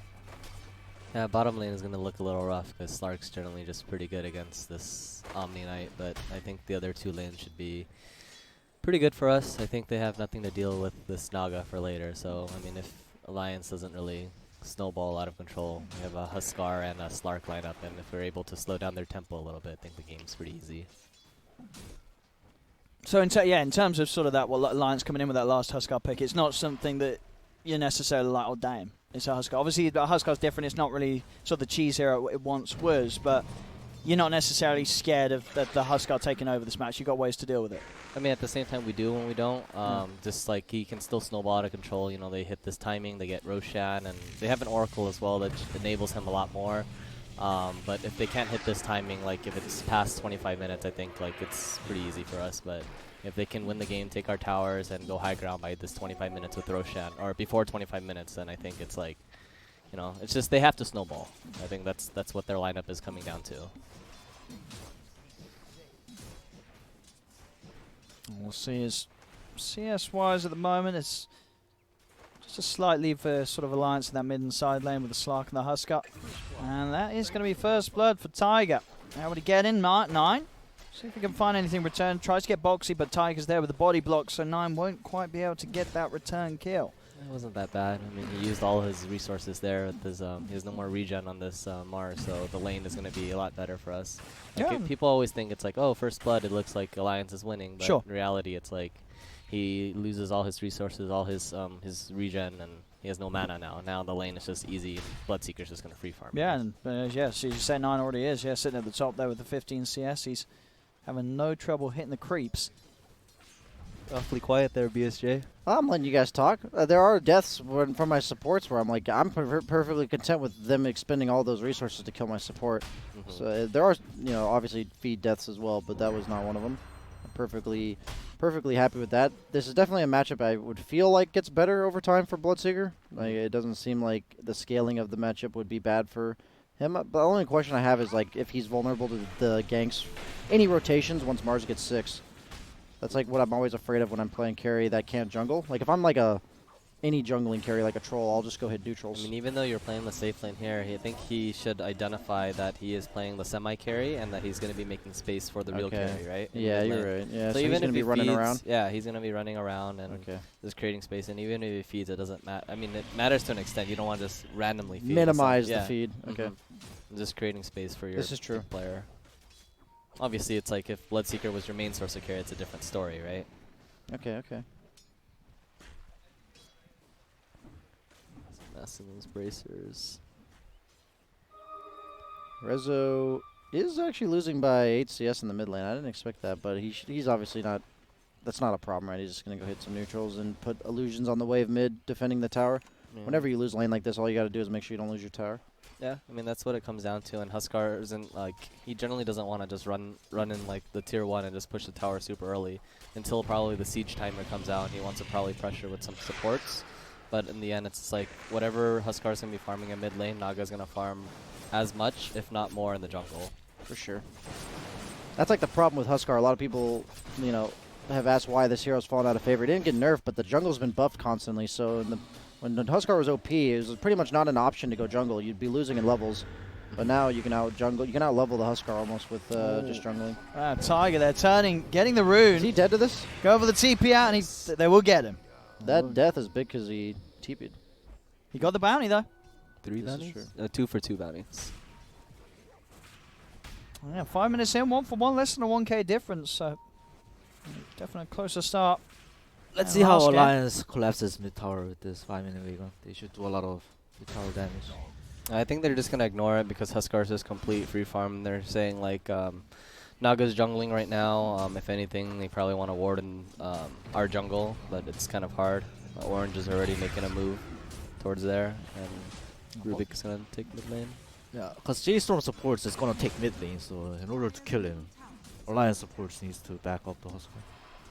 What's happening with? Turn up here with Fear. Oh, Alliance supports are not there. It's not super easy rotating into because Rubik and the Naga are there, right, with the illusions. It doesn't feel that great, but I still think I'm surprised they actually didn't, because it's a normal, typical Alliance rotation too. I think the Willow dying at the room in the TP made it really awkward. Yeah, that's true. Because usually it's like they take the 5-minute bounty runs, go into a shrine, and then immediately run into mid with both supports around the tower, force their first rotation. It's like their first move. It's interesting Huskar doesn't have his ultimate leveled. I was wondering why he didn't dodge the glimpse with it, but I guess since you're just sitting in lane, it doesn't really make sense to have to commit. It was a bit of an awkward play, wasn't it, as well, from 9? I mean, he obviously felt the need to panic TP, but did TP back to base rather than to the tower, so it's a lot of time where he's out of the lane now. You can't go back to top lane as a Bloodseeker without pretty much being full health. Okay. Because of the spear threat to kill you. That's the problem with Bloodseeker as a hero, is he's really snowballing in the sense that you're either not vulnerable to dying, so you can just constantly trade in CS, or you are vulnerable to dying and you can't walk up. And that's what's happening now. They're rotating 3 heroes here. Slark pretty much free farming bottom lane at this point, so you can afford to do this. Pressure's going to be really on for 9 here. Messed up there. He doesn't have mana on Mars unless he has a Mango. I don't think he has a Soul Ring yet, so I think if he didn't pop off his he's going Rushing Bloods. He pushed his stick and he kind of scared the Bloodseeker, and he's like, oh crap, maybe they're trying to gank me right now, because he didn't have any mana initially. I don't mind the Morbid Mask against Bloodseeker specifically. He's flown out 3 cells already, just making sure he's never low. We'll see 9 getting that extra backup now. Both Fear and 1437 sit behind him. Tiger and Insania as well, though. The 3 of them are ready to fight against the 3. Oh, that ward is he messed up on the ward. There's no vision on there. I was going to say, that's just quelling the trees, Mars. Yeah. He needs to quelling that tree for vision. I'll never expect it. Still waiting for that time to go. Boxy. He should just get out. I mean, no, he's making a play instead. I'm trying to poke, but it's just whoever really fully commits is gonna. Oh, it's a bit of an awkward walk around the trees there, 9. And the spear follow up on that cursed crown. Arena's down 9. He is able to get his way over the trees. Is hiding as well, still alive, does get nuked low by the Oracle, but he's still living. The Purifying Flames here actually ending up helping him out.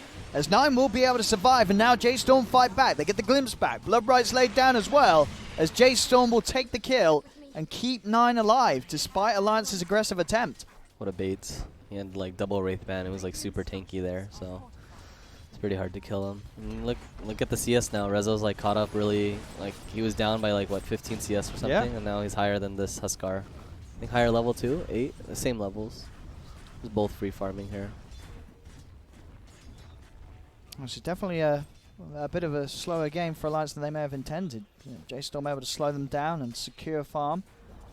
I mean, we expect to kind of lose our tier 1s a little bit. Oh, if he dies here, it's actually really pretty big for us. Let's see if they can get him out. Omni control. They've got him. They'll It's take not down there. Koik, for they will lose 14-37, but they'll certainly take that. BK's come in with a rotation and will look to try and secure another as he goes towards TP here. Fear. 9 no TP. comes in with a rupture. Wow. Bloodbright down as well. Shadow Dance is popped by Mickey, but Resolution's still there ready to fight. You've got Moon moving over as well as Mickey backs off with the last remaining bit of the rupture. They're trying to get him back to safety. Insania giving him that safety required to do so, as Mickey will be able to get out. Tiger, though, won't be quite as lucky. 9 is speedy, but doesn't want to dive the tower. They'll be happy with that one, J.Storm. That was a big stick by Slark there. He would have died because Bloodseeker would have had the movement speed still, but good play by them.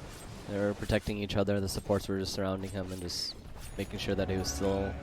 Oh, 9. He's walked into a bit of an altercation. As the arena does get laid down, did try and head over towards that bounty room spot. Got the bounty route. That does cost him his life, 9. So again, his farm being slowed down, but the farm's still there for Rezo. It's just the threat of both Quakefer and Mickey that still continues to rise.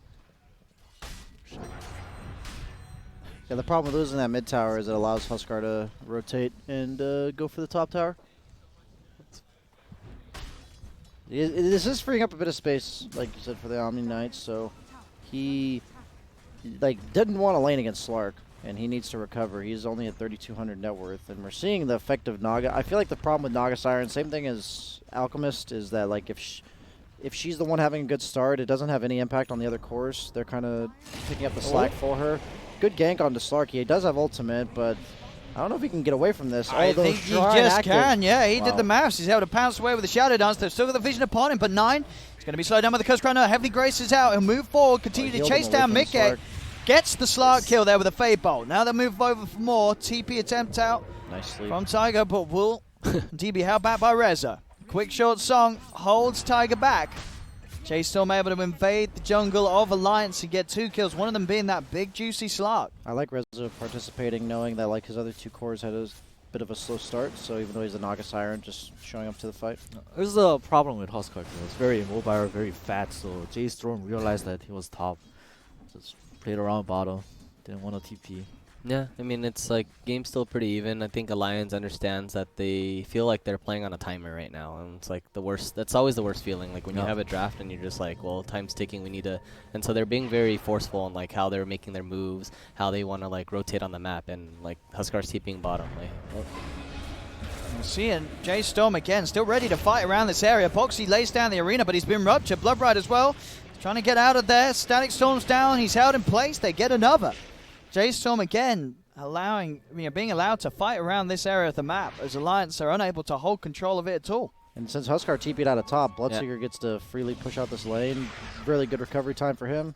So it looks like our team identified like they just want to dodge this Huskar because he's like super strong right now. He had a complete free game, and he's like, if you ever fight into him, we're just gonna get team wiped because he's able to actually kill our whole team right now. We're not strong enough until like Naga gets this Manta and Diffusal and Heart maybe too, and she's gonna get that. She's gonna accelerate her farm in like the next 5 minutes or so. She already finished her Yasha. It's like it's the most broken item on Naga when it comes to her illusions. You know about that, huh, BSJ? Yeah, man, I'm a real Naga player here. Well, I mean Yasha and agility heroes, right? It's like Juggernauts and so forth. Yeah, I mean on Illusion Hero specifically, like Terrorblade PL, your farming rate like almost doubles probably with the Yasha. It's actually insane. It's the movement speed and shit. And how much agility you get.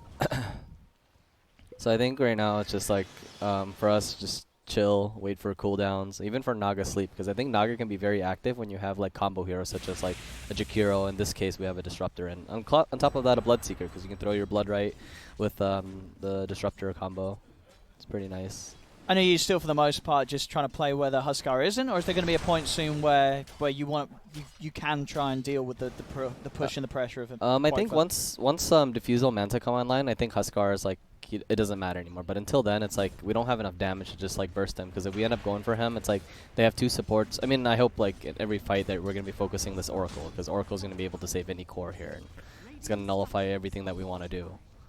But yeah, up until Diffusal Manta, it's like I think Huskar's kind of untouchable right now. I mean, maybe you have got 9 coming down. Well, they get the grab back. They've got the stolen arena, Fit. For an opportunity. He's going to drop it down behind as Boxy. He'll turn, look for the spear. Doesn't manage to make the connection, though. Quaifa is kept alive by the false promise. Who's able to walk away with that heal, keeping him alive. No, it's not enough. The spears are too much. They'll tick him down. Quaifa back up to a good amount of health after the false promise says, there's Fear's arena. He's able to turn, use it to trap them. He's trapped Quaifa as well. Do they have the damage, though? They're trying their best, but the Fear will knock him back, and Quaifa jumps forward with the ult. He's able to rip down another, turn towards Fear as well. As J.Storm making that mistake, trying to fight into Quaifa, but they couldn't quite do it. As I was saying, it's like this he's unstoppable right now. It's like they have an Oracle sitting behind him. The only way we can actually kill him is if we're able to get a good sleep off and find like at least 2 people, because you don't want to just sleep in Oracle. Hoping Oracle is standing on top of another core or even both supports, and if you're able to kill the supports first, then it's fine. But otherwise, it's like we have to wait until we hit our timers before like actually initiating like that.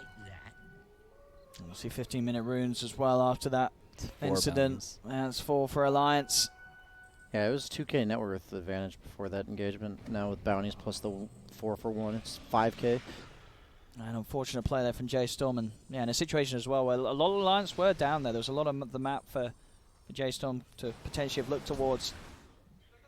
And that's a bit of a kick in the teeth here for J.Storm as they are knocked back a little. Huskar and Slark, Mickey and Quaifa still remaining at the top.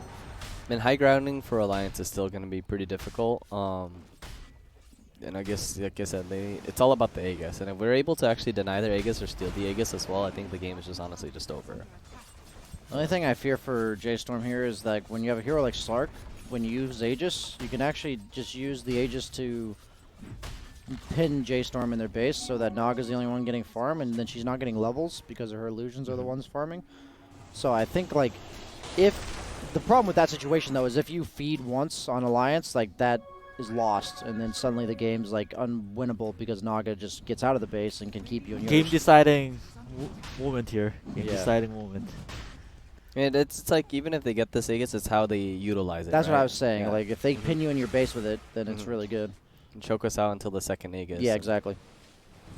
You're a Huskar player. Yeah, that's how Huskar works. Yeah. You almost can never end on the first Aegis. I mean, it's similar with like Meepo, right? It's like Huskar and Meepo have the same aspect on how they utilize the first Aegis. Hey, stolen spear from Finn. Knocks Boxy back into the tree. False promise is going to be there, but the silence from the Bloodbright catches out the 2 of them. They'll surround Boxy. Boxy's still trying to get away. The rest of Alliance coming in as now Alliance can look to turn the arenas down. The song from Rezo comes out as they'll look to hold off, try and disengage. Rezo's able to get himself out of the fear, as they will manage to get out of that. So J.Storm, they poke. They get a big reaction out of Alliance, but they are able to get out. Free Aegis now for Alliance because of that. Just split out the map, just delay their push. You know, hopefully we don't give them all of our tier 2s here. But right now, our goal is just to split up the map and just delay their next inevitable push here. Gonna see a bit of a move towards Alliance again. J.Storm, they get the glimpse back onto Box. He's up on the high ground. It will be sent out to move. Moves in with the Heavenly Grace, the Purification. Not enough to burst down Boxes. That's Roche gone. Quaifa grabs the Aegis. Mickey trying to lead in. Nine's gonna turn. Rupture's out. Mickey starting to tick down low, but he's got a lot of teammates around him, able to pounce away out of range of the blood right now. The jumping from Quaifa looks towards Nine. Nine back up to the high ground. I wish Resolution just kept farming. He's trying to get involved, but still not enough damage to really hurt this Quaifa Huskar. The spear as well. Boxy from the low ground, clipping Resolution against the cliff. Mickey's in with the pounce control too. Quaifa jumps in as well. They're on top of Rezo, and Rezo is dead. Alliance, they're ready to look for more. Hunting down Fear. Mickey's in with the pounce. Fear will be falling here. The rest of J.Storm, the best they can do is get out of there as Fear's death is secured. There's another poor fight for J.Storm, costing them Rezo, slowing down his game. And in a game where Rezo's doing a great job of keeping him up, but if these fights continue to happen where he falls, he's going to start falling behind. Heroes such as like Naga, Terrorblade, like all these like high illusion heroes with high IG heroes, it's like when they die like this, it's like it's really bad for them. It's because like they're able to like split the map, clear out their jungle really quickly, and it's just like he loses a lot more net worth in these like 40-second time frame here. And on top of that, like all the map control, like now all of our lanes are gonna be shoved into us because of it. Yeah, I'd say you mainly lose out on the levels because it's a momentum thing, like you said. Like your lanes are all up on your side of the map, so then you're sending illusions to get like you're usually sending illusions to waves, and then your hero's jungling, and so your hero's getting pretty decent XP. But now your hero's going to be sending illusions to waves, and that's it. So it hurts you a lot in the XP department. Whenever I'm like behind on Terrorblade, I feel severely underleveled in comparison.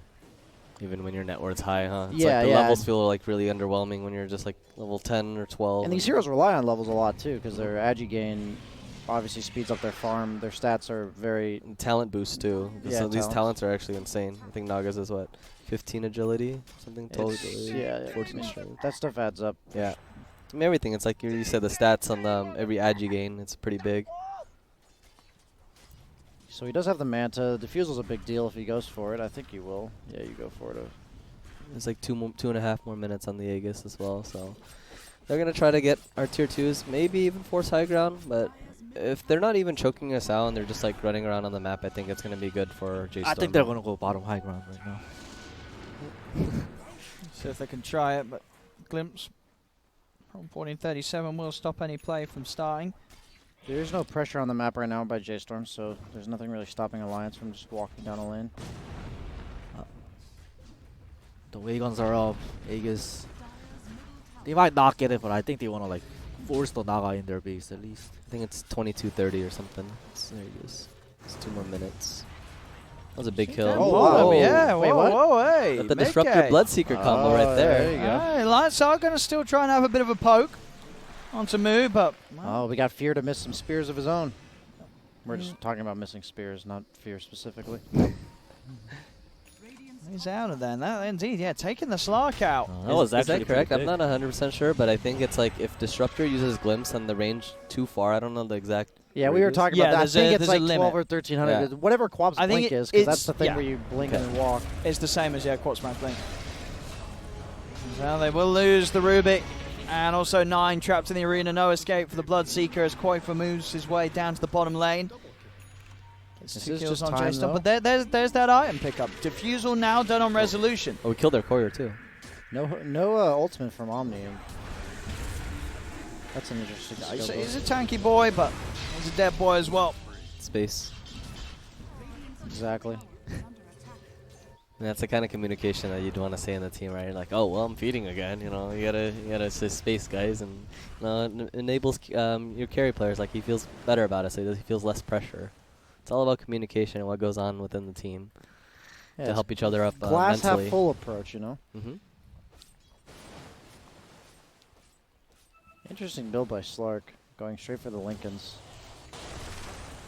That's Bloodseeker, right? He kind of needs it. Yeah, it's like, it's weird though, right? Because Yeah, he they've can got a lot of just, ways he to can pop just break it with his Q, or Glimpse, or Thunderstrike. And for the ulti, as soon as it pops and he's able to like leap out.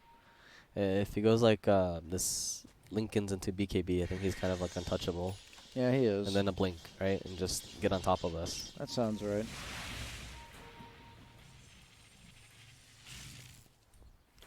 Oh, for Rezo now with the diffusal, do you sort of want to see him getting involved now, or do you still need to be sort of an extra item ahead? If the other team, oh, go ahead. They're pretty strong right now. I mean, this Huskar finished his halberd now. He hit his timing a lot quicker just because it started off with the bottom fight where we just got team wipe, and they won another small fight and then Roshan. So like he accelerated a lot quicker. So we actually have to wait until like a Heart now, or maybe a Reaver. But Heart is a lot safer.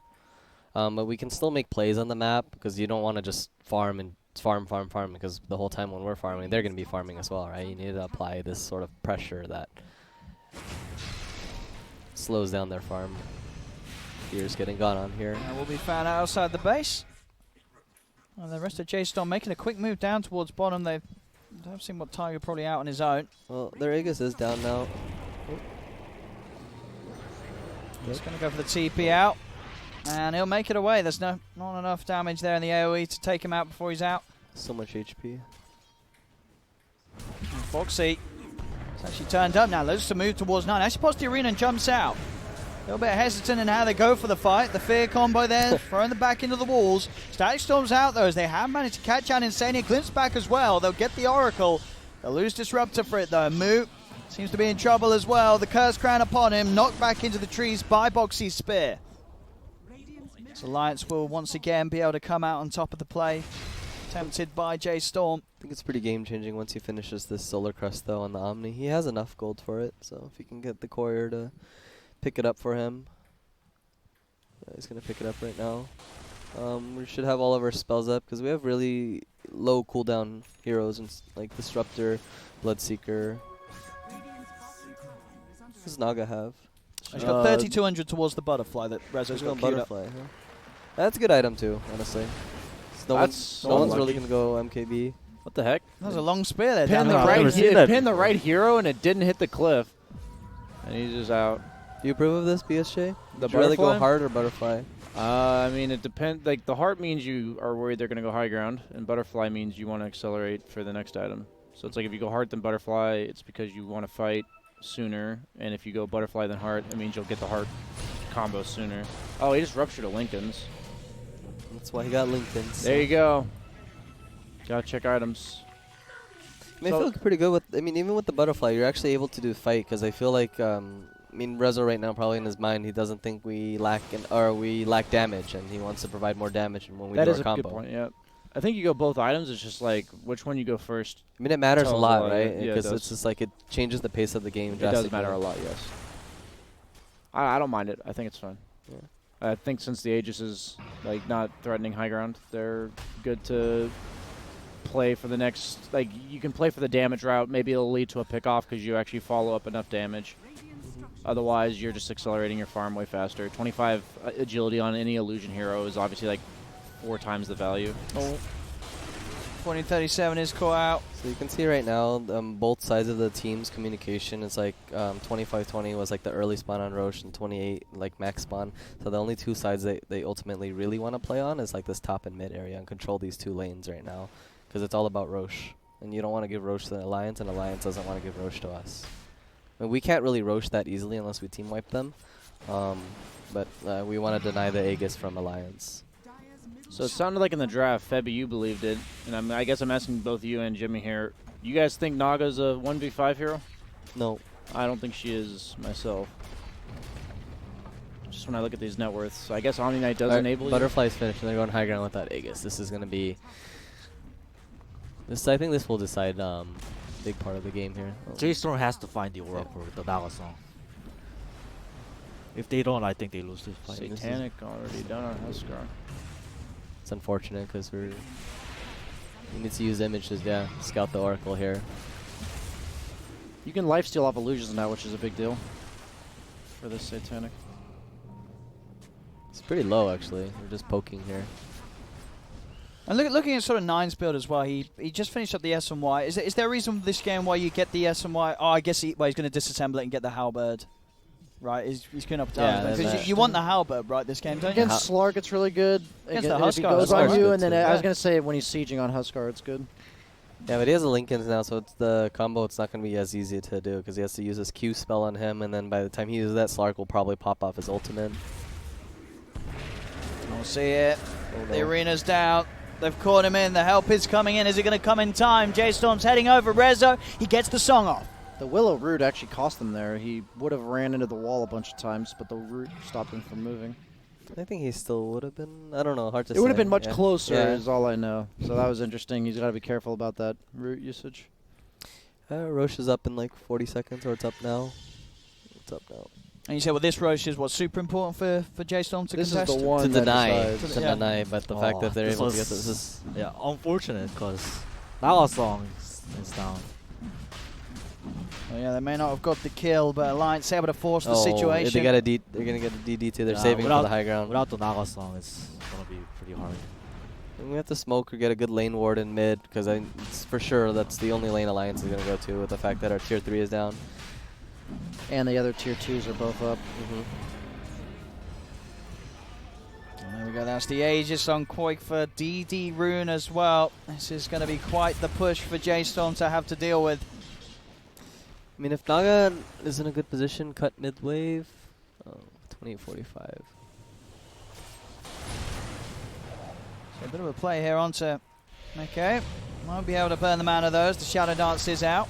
Oh, they can just go high ground. Naga used the illusions at bottom. Oh, and the Manta. Oh, that sounds good. It's going to TP back now, but already they've lost moves. Alliance was just able to step into the base and take out the Omni. Oracle has to watch his position. They're coming in from the Shrine, J.Storm, trying to get a wraparound on the back. They've got the song. Oh, we got it's the going to be the supports. buyback from Moose. See if they get the setup here. 14-37. He's able to lay down the Static Storm Kinetic Field combo. Quite for jumps across. Arena's out.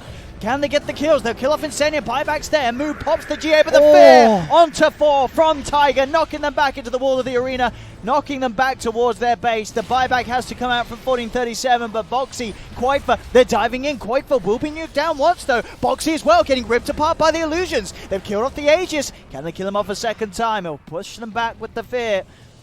See if he can get the two of them as they'll now turn back towards the Rax Alliance. Is there any way they can stop these racks from going down? It doesn't look to be the case as Alliance. They'll get the racks. 9 going for the cheeky deny. He knows that that racks is gone. So now try make a grab onto Mickey. He's got a lot of backup behind him. Quick Dark Pack gets him out of the route and away. Omni bot back there. Yeah. There's an Omni Disruptor buyback and an Oracle buyback. Whenever boundaries too for Alliance. Well, it will be by the looks of it. Tiger is leading the charge here. He's going to get there before 9 and Resolution do. Or maybe just the 1 though. Maybe they can kill him. Root does hold 9 down, but Resolution and 9 are able to move in this round. He's still got the Shadow Realm. Rezo will be able to grab at least 1 of them. Goes with the TP out, nothing to cancel it. Nice. Not nearly the damage to deal before he's out of there. So Tiger's able to escape, but J.Storm at least able to deny all the runes from going to Alliance. You know how Boxy has the dodgeball reference on his Shrine thing? I think whenever I see him, people deny their own racks, I always think of White Goodman saying, "Nobody makes me bleed my own blood." You know what I'm saying, Owen? I've not watched this American movie, I'm afraid. You haven't seen Dodgeball? I don't know, it's an American film, I don't know. Oh my god. Okay, we know what we're doing tonight, Owen. I mean, Boxy ain't American, man. And he has it on his... yeah, I mean, yeah. I guess, you know, he's just into sort of American culture, I guess. There you go. Best culture. We've got to be best at something. Yeah. Slark's so farmed. Yeah, Slark's a real problem. That Midas is paying off. Rezo's keeping up, though. He's keeping if up. If he gets hard, I then I think the game's it's like you say hard. he's keeping up, but a hero like Naga is supposed to accelerate and having like 4 or 5k net worth higher than any core right now. But it's like obviously it's not really his fault entirely. It's just nature, just what happened in the game, right? Supporting cash is a big deal too. That ain't great. They've lost 1. Rezo, he's starting to walk back, but the rest of Alliance, they're closing in. The arena's down. Pinned to the wall. Rezo, he's actually able to get his way out of there, though. Just put the Manso there. Have got the follow-up, but he's able to get the song off. TP away, and J.Storm only losing the Disruptor. Everyone else actually able to get out of that in a situation where it looked like Rezo was done for. Yeah, Moo saved him there with his Grace spell. He was really close and the same, almost like 0.5 seconds before like the Willow spell. I think he heard the Dark Willow canceled his ulti, so he waited. Yeah. That was really patient, good patience. Yeah. I think they're just gonna wait for Kyros and try again for this high ground. They still don't want this Naga to get out of control because she finishes hard. They don't really have much to deal with these illusions. Yeah, he's closing in on Rezo. I always forget because I used to feel like Slark was good against Naga, but I think these days it's the other way around, right? BSJ? Yeah, I would say the matchup, it's like if Slark finds you though, it's like really annoying. But if Slark has to fight through your illusions, it's really hard to deal with. Because you're never going to go like this Mjolnir and stuff on Slark, right? Yeah, he did go for the Dark Pack damage talent though, so that's a little bit nicer.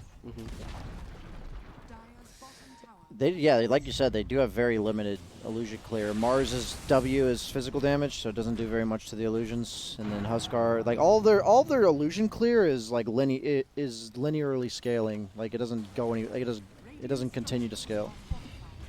So Yeah. once she has I mean, enough unless HP. Boxy gets some like serious right. Well, I'm telling you, as Mars, I've had like Deso AC. It's and just you underwhelming. You don't do any damage to the illusions. Yeah, it's like 35, 40 armor. Oh no! Oracle's positioning is key here. Broke a smoke. That's kind of awkward. So start to Walk move back. around, but Yeah. realize they're not going to find anything. Rezo Orchid. actually, so he's saying screw the heart. I want to have a bit more damage and control. He picks up the Orchid. Oh, I thought I really like the heart. Bit of a drastic change in build here. Oh, wait, he has no buyback too. Oh no. Yeah, you just purge it with the Oracle. It's interesting. Do you heal more from these illusions because you're doing more damage, or how does the heal work? No, it's just how much you would normally do. It's the same as like if you were to hit the hero. Okay. I was gonna say that's broken then, right? Yeah, you heal 360%. That'd be. We'll go. They'll start to push in. Quickly kite out the blood bright. Mickey tries to get in past the racks. Lincoln's will be popped. They get the rupture out on him, but he's able to get far away from the rest of them. Boxy gets the three of them in the arena. Quitefor jumps forward. Buyback immediately comes out from Fear. See Alliance now starting to get back off a little bit. As Boxy is out of mana. The GA's out from Moo. Quitefor still ready to fight. Jump on the Oracle. Struggling though to get to these backlines. They will be able to bring Quitefor back in, but Quitefor's just able to stand his ground and start punching back. Jumps in onto Rezo. Rezo pops the Mante, still keeping his distance. Heavenly Grace giving him some sort of safety. Tiger finds Fear though on the backlines. That's Fear die backing onto this Rubik. Tiger glimpse back in. They've got the control with the field and they will get the trade, but Quitefor still fighting strong. Jumps over, finds Rezo, and indeed with that investment into the Orchid, Rezo does not have buyback available for this hold. Mickey's in, they're diving them in the fountain now. Nine and Moo held right back. Quitefor's ready to go in. He's not messing around. The false promise as well from Insania, allowing him to tank up the fountain. Triple kill for Mickey. Ultra kill for Mickey. Looking towards 9. He wants to make it the rampage, and he will do so in the fountain. GG is called, and Alliance will take game 2 and end this series 2-0 in their favor. I love the Oracle's blink purchase. I think that was really good. It was really good. He was just completely out of position, but in reality, he's in position because of the blink dagger. So Can never get like Naga's combo too, because he can always get the blink off. It's really cool. And we have an Alliance, another compelling victory, and just a tough game for J.Storm. Don't get off the mud. Come on, you gotta talk about this. I mean, this series, it was always going to be the hardest series, right? For you guys, would you say? I mean, you would, right? You look at Alliance here at this LAN, and you say these are the guys you got to try and take down. I mean, I think they are definitely the best team in this tournament here. They came off like a good major run, minor and major run here. Oh man, sorry, I have a feel for the guys right now watching that. I know the. But it's, as I said, it's a tough way for J.Storm to start the tournament. I mean, you've got it out of the way now. You've had your Alliance series. You've got 4 more series ahead of you in this group stage. And this one was, you started with the hardest difficulty level. Yeah. It should get easier down the line. And I mean, obviously they look pretty downtrodden there, the lads. It didn't look great for J.Storm, but are these guys pretty good at picking themselves back up after a series like this? Yeah, I mean we do, because we talked about this is the best team in the tournament, so it will be the hardest game, and if we win, it'll build a lot of momentum for us. But if not, then it's all good. We'll bounce back from it. So. Yeah, and it's been fun to watch. But yeah, I will let you get up to the team, Jimmy. Thank you very much, Jimmy, for joining us for that one, of course, ladies and gentlemen.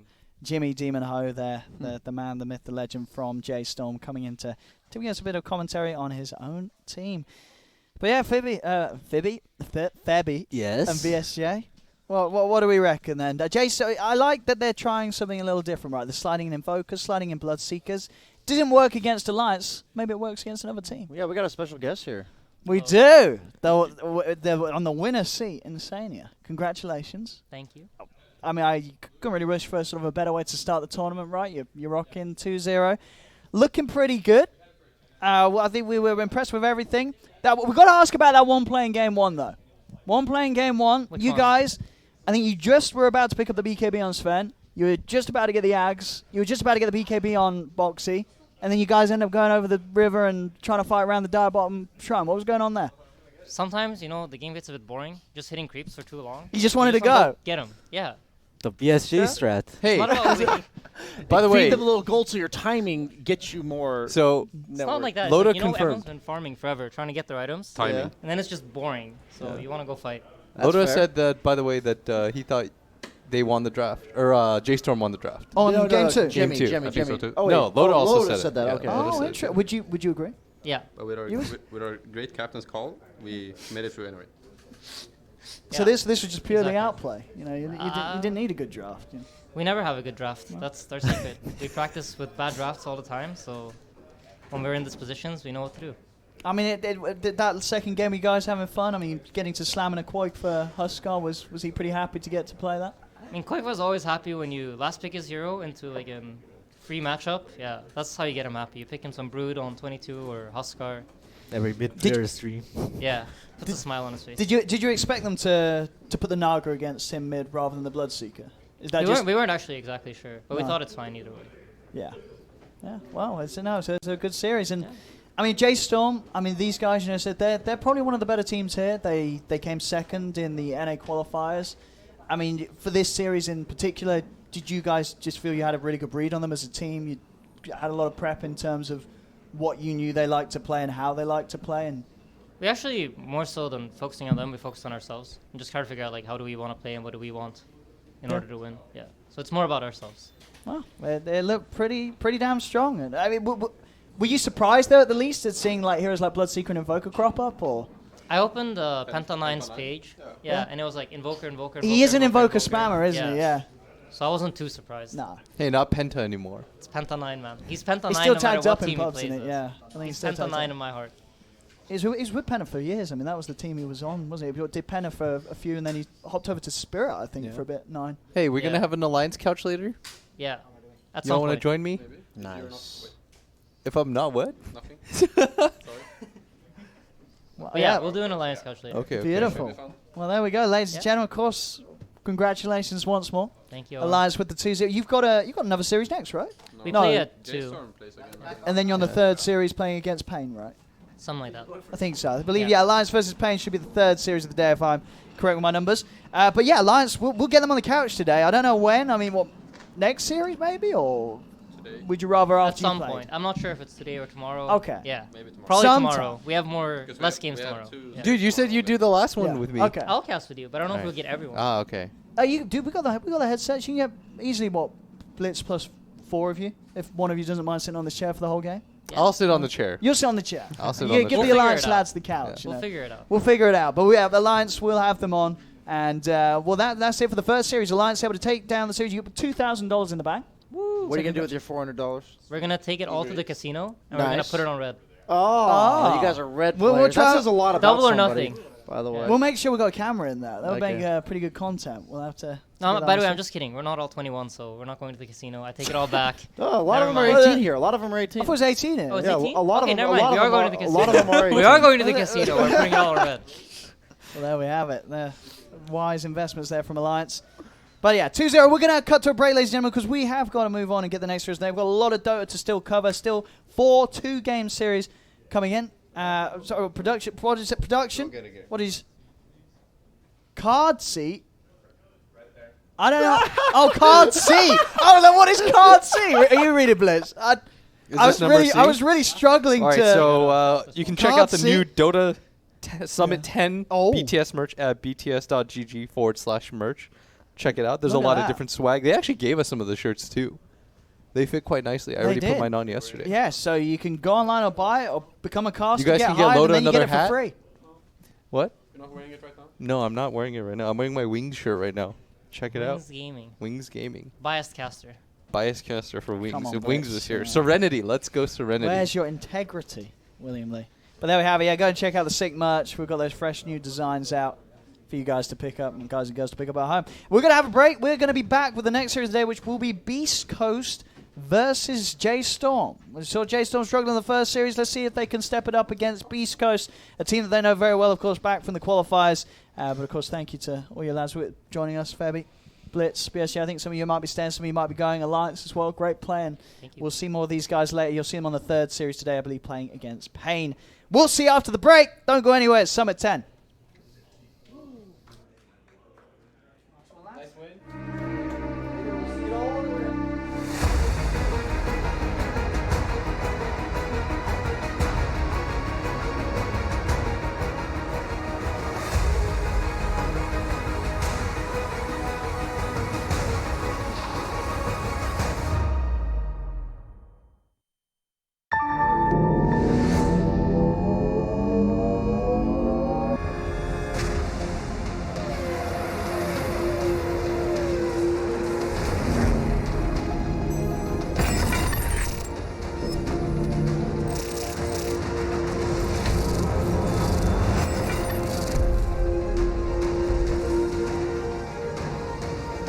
built for gamers who want the best. And more.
Yo, yo, yo, yo! Welcome back, everyone. Series number 2 about to get underway. But we got some new faces. Screw these losers. It's me. It's me. And it's Mason. Yeah, it's me. It's me, boys. What's up? Well, what's going on here?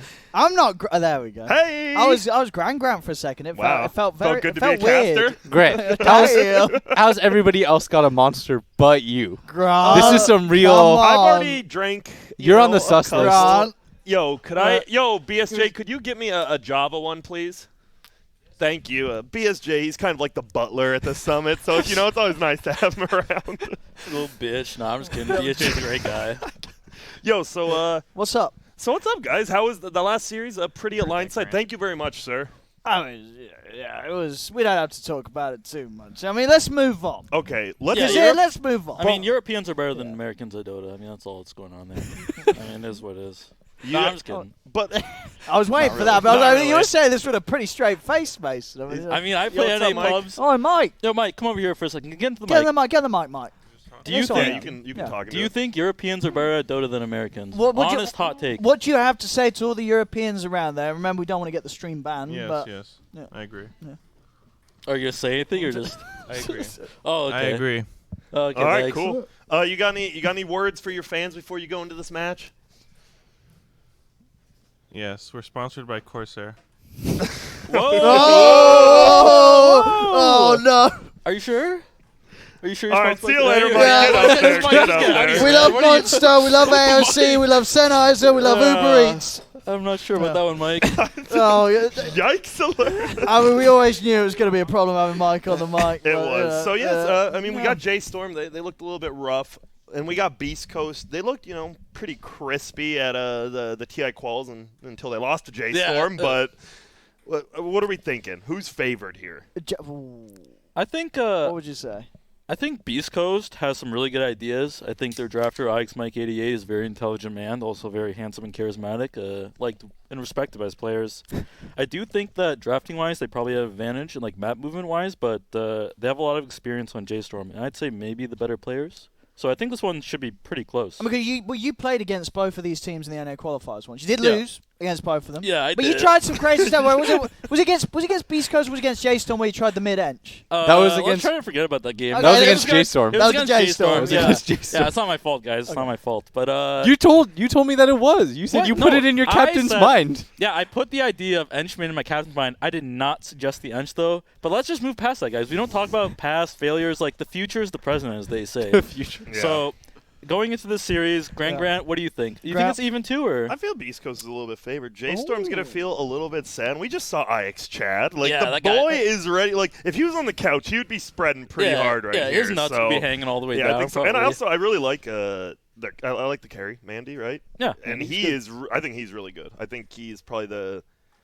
I honestly think he might be a little bit better than Rezo, I don't know if that's a hot take or not. That's a pretty hot take. That's a hot take. There's a lot of Rezo fans out there. Within his team, right? I think Mandy fits better into Beastcoast and Resolution fits better into J.Storm. Because I don't know, it just feels like they're kind of mishmash in there. But Beastcoast looks like a team every game we watched in the quals. So, I'm excited to see how the boys are going to do.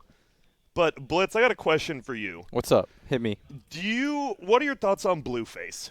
Blueface is maybe, in the past, 2 decades, I've seen a lot of bad rappers. Yeah, because he's a rapper. By the way. Is that what I was? Yeah, I was trying is a to. rapper. Is this some sort of racial thing? No, he's Blueface. He says he's a rap name. I listen to so much rap, which I know surprises a lot of people, but we talk about rap all the time. Yeah, right? And Blueface might, like, I'm not even trying to exaggerate this. Blueface might be the worst lyricist I've ever heard of. Can you quote one of his lines? He literally hit him with it. He literally just rhymed the word stupid with stupid. I thought you were going gonna to do the other Do one. the other one, man. The Do other one? Yeah, you got this. There's a lot of them. Just do it. You know family. which one we're talking about. I know which one is.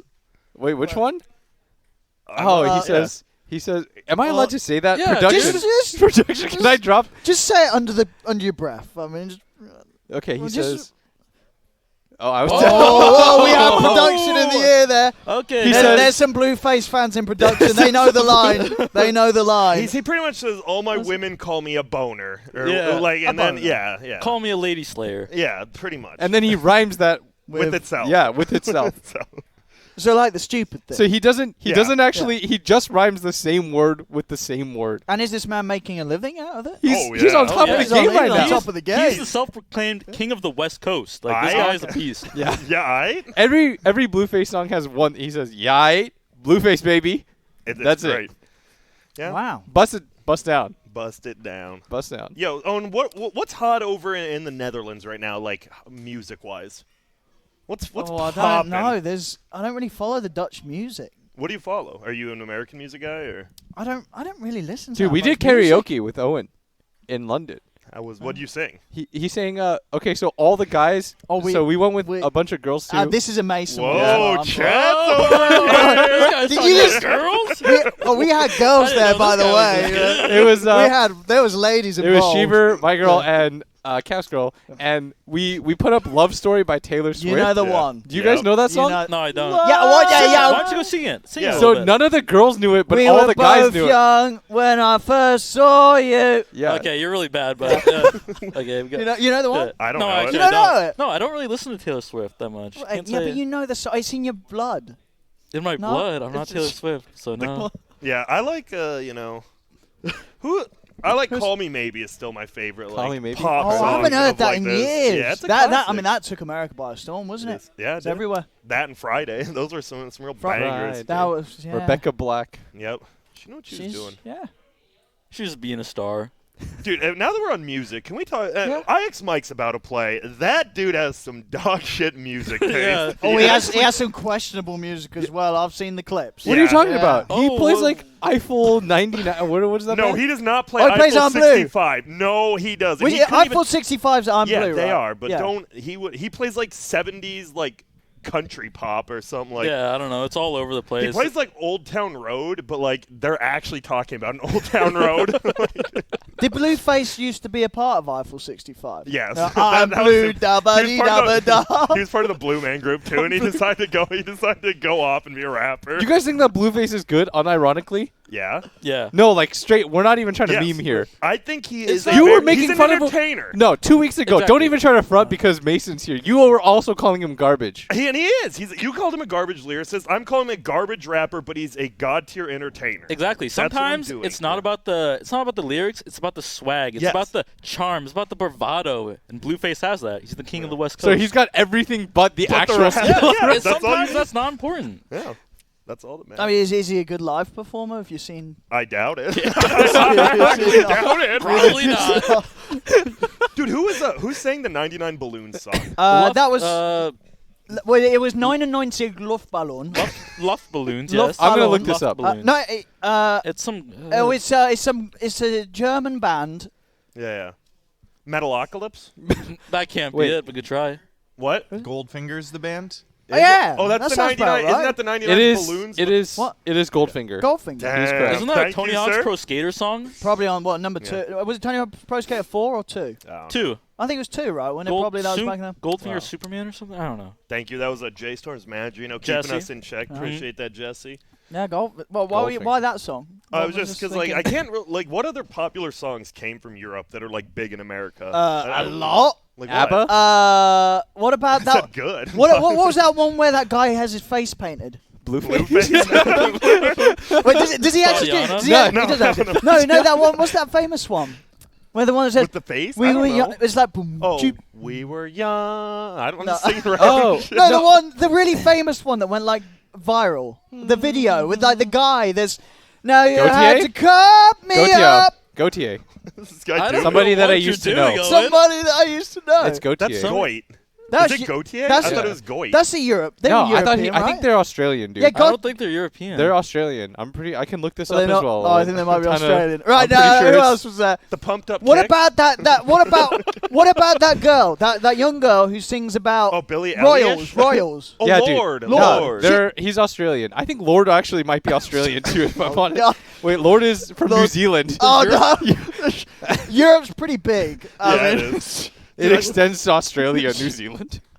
There's a lot of famous European music. But just not You just popular can't in like name them, other so it's states. okay. Ellie Goulding is from the UK. Oh, yeah, okay, there you go. about the electronic stuff, right? You know, your Calvin Harris's, your Armin van Buren's. That's true. There You you guys go. have So that we got unlocked. the dance. Dude, you hall went to stuff. EDC. You like that music? You I like that? do. I mean, No, did you see any big names? yeah, I saw Armin. Oh yeah. Yeah, Do it's what? good.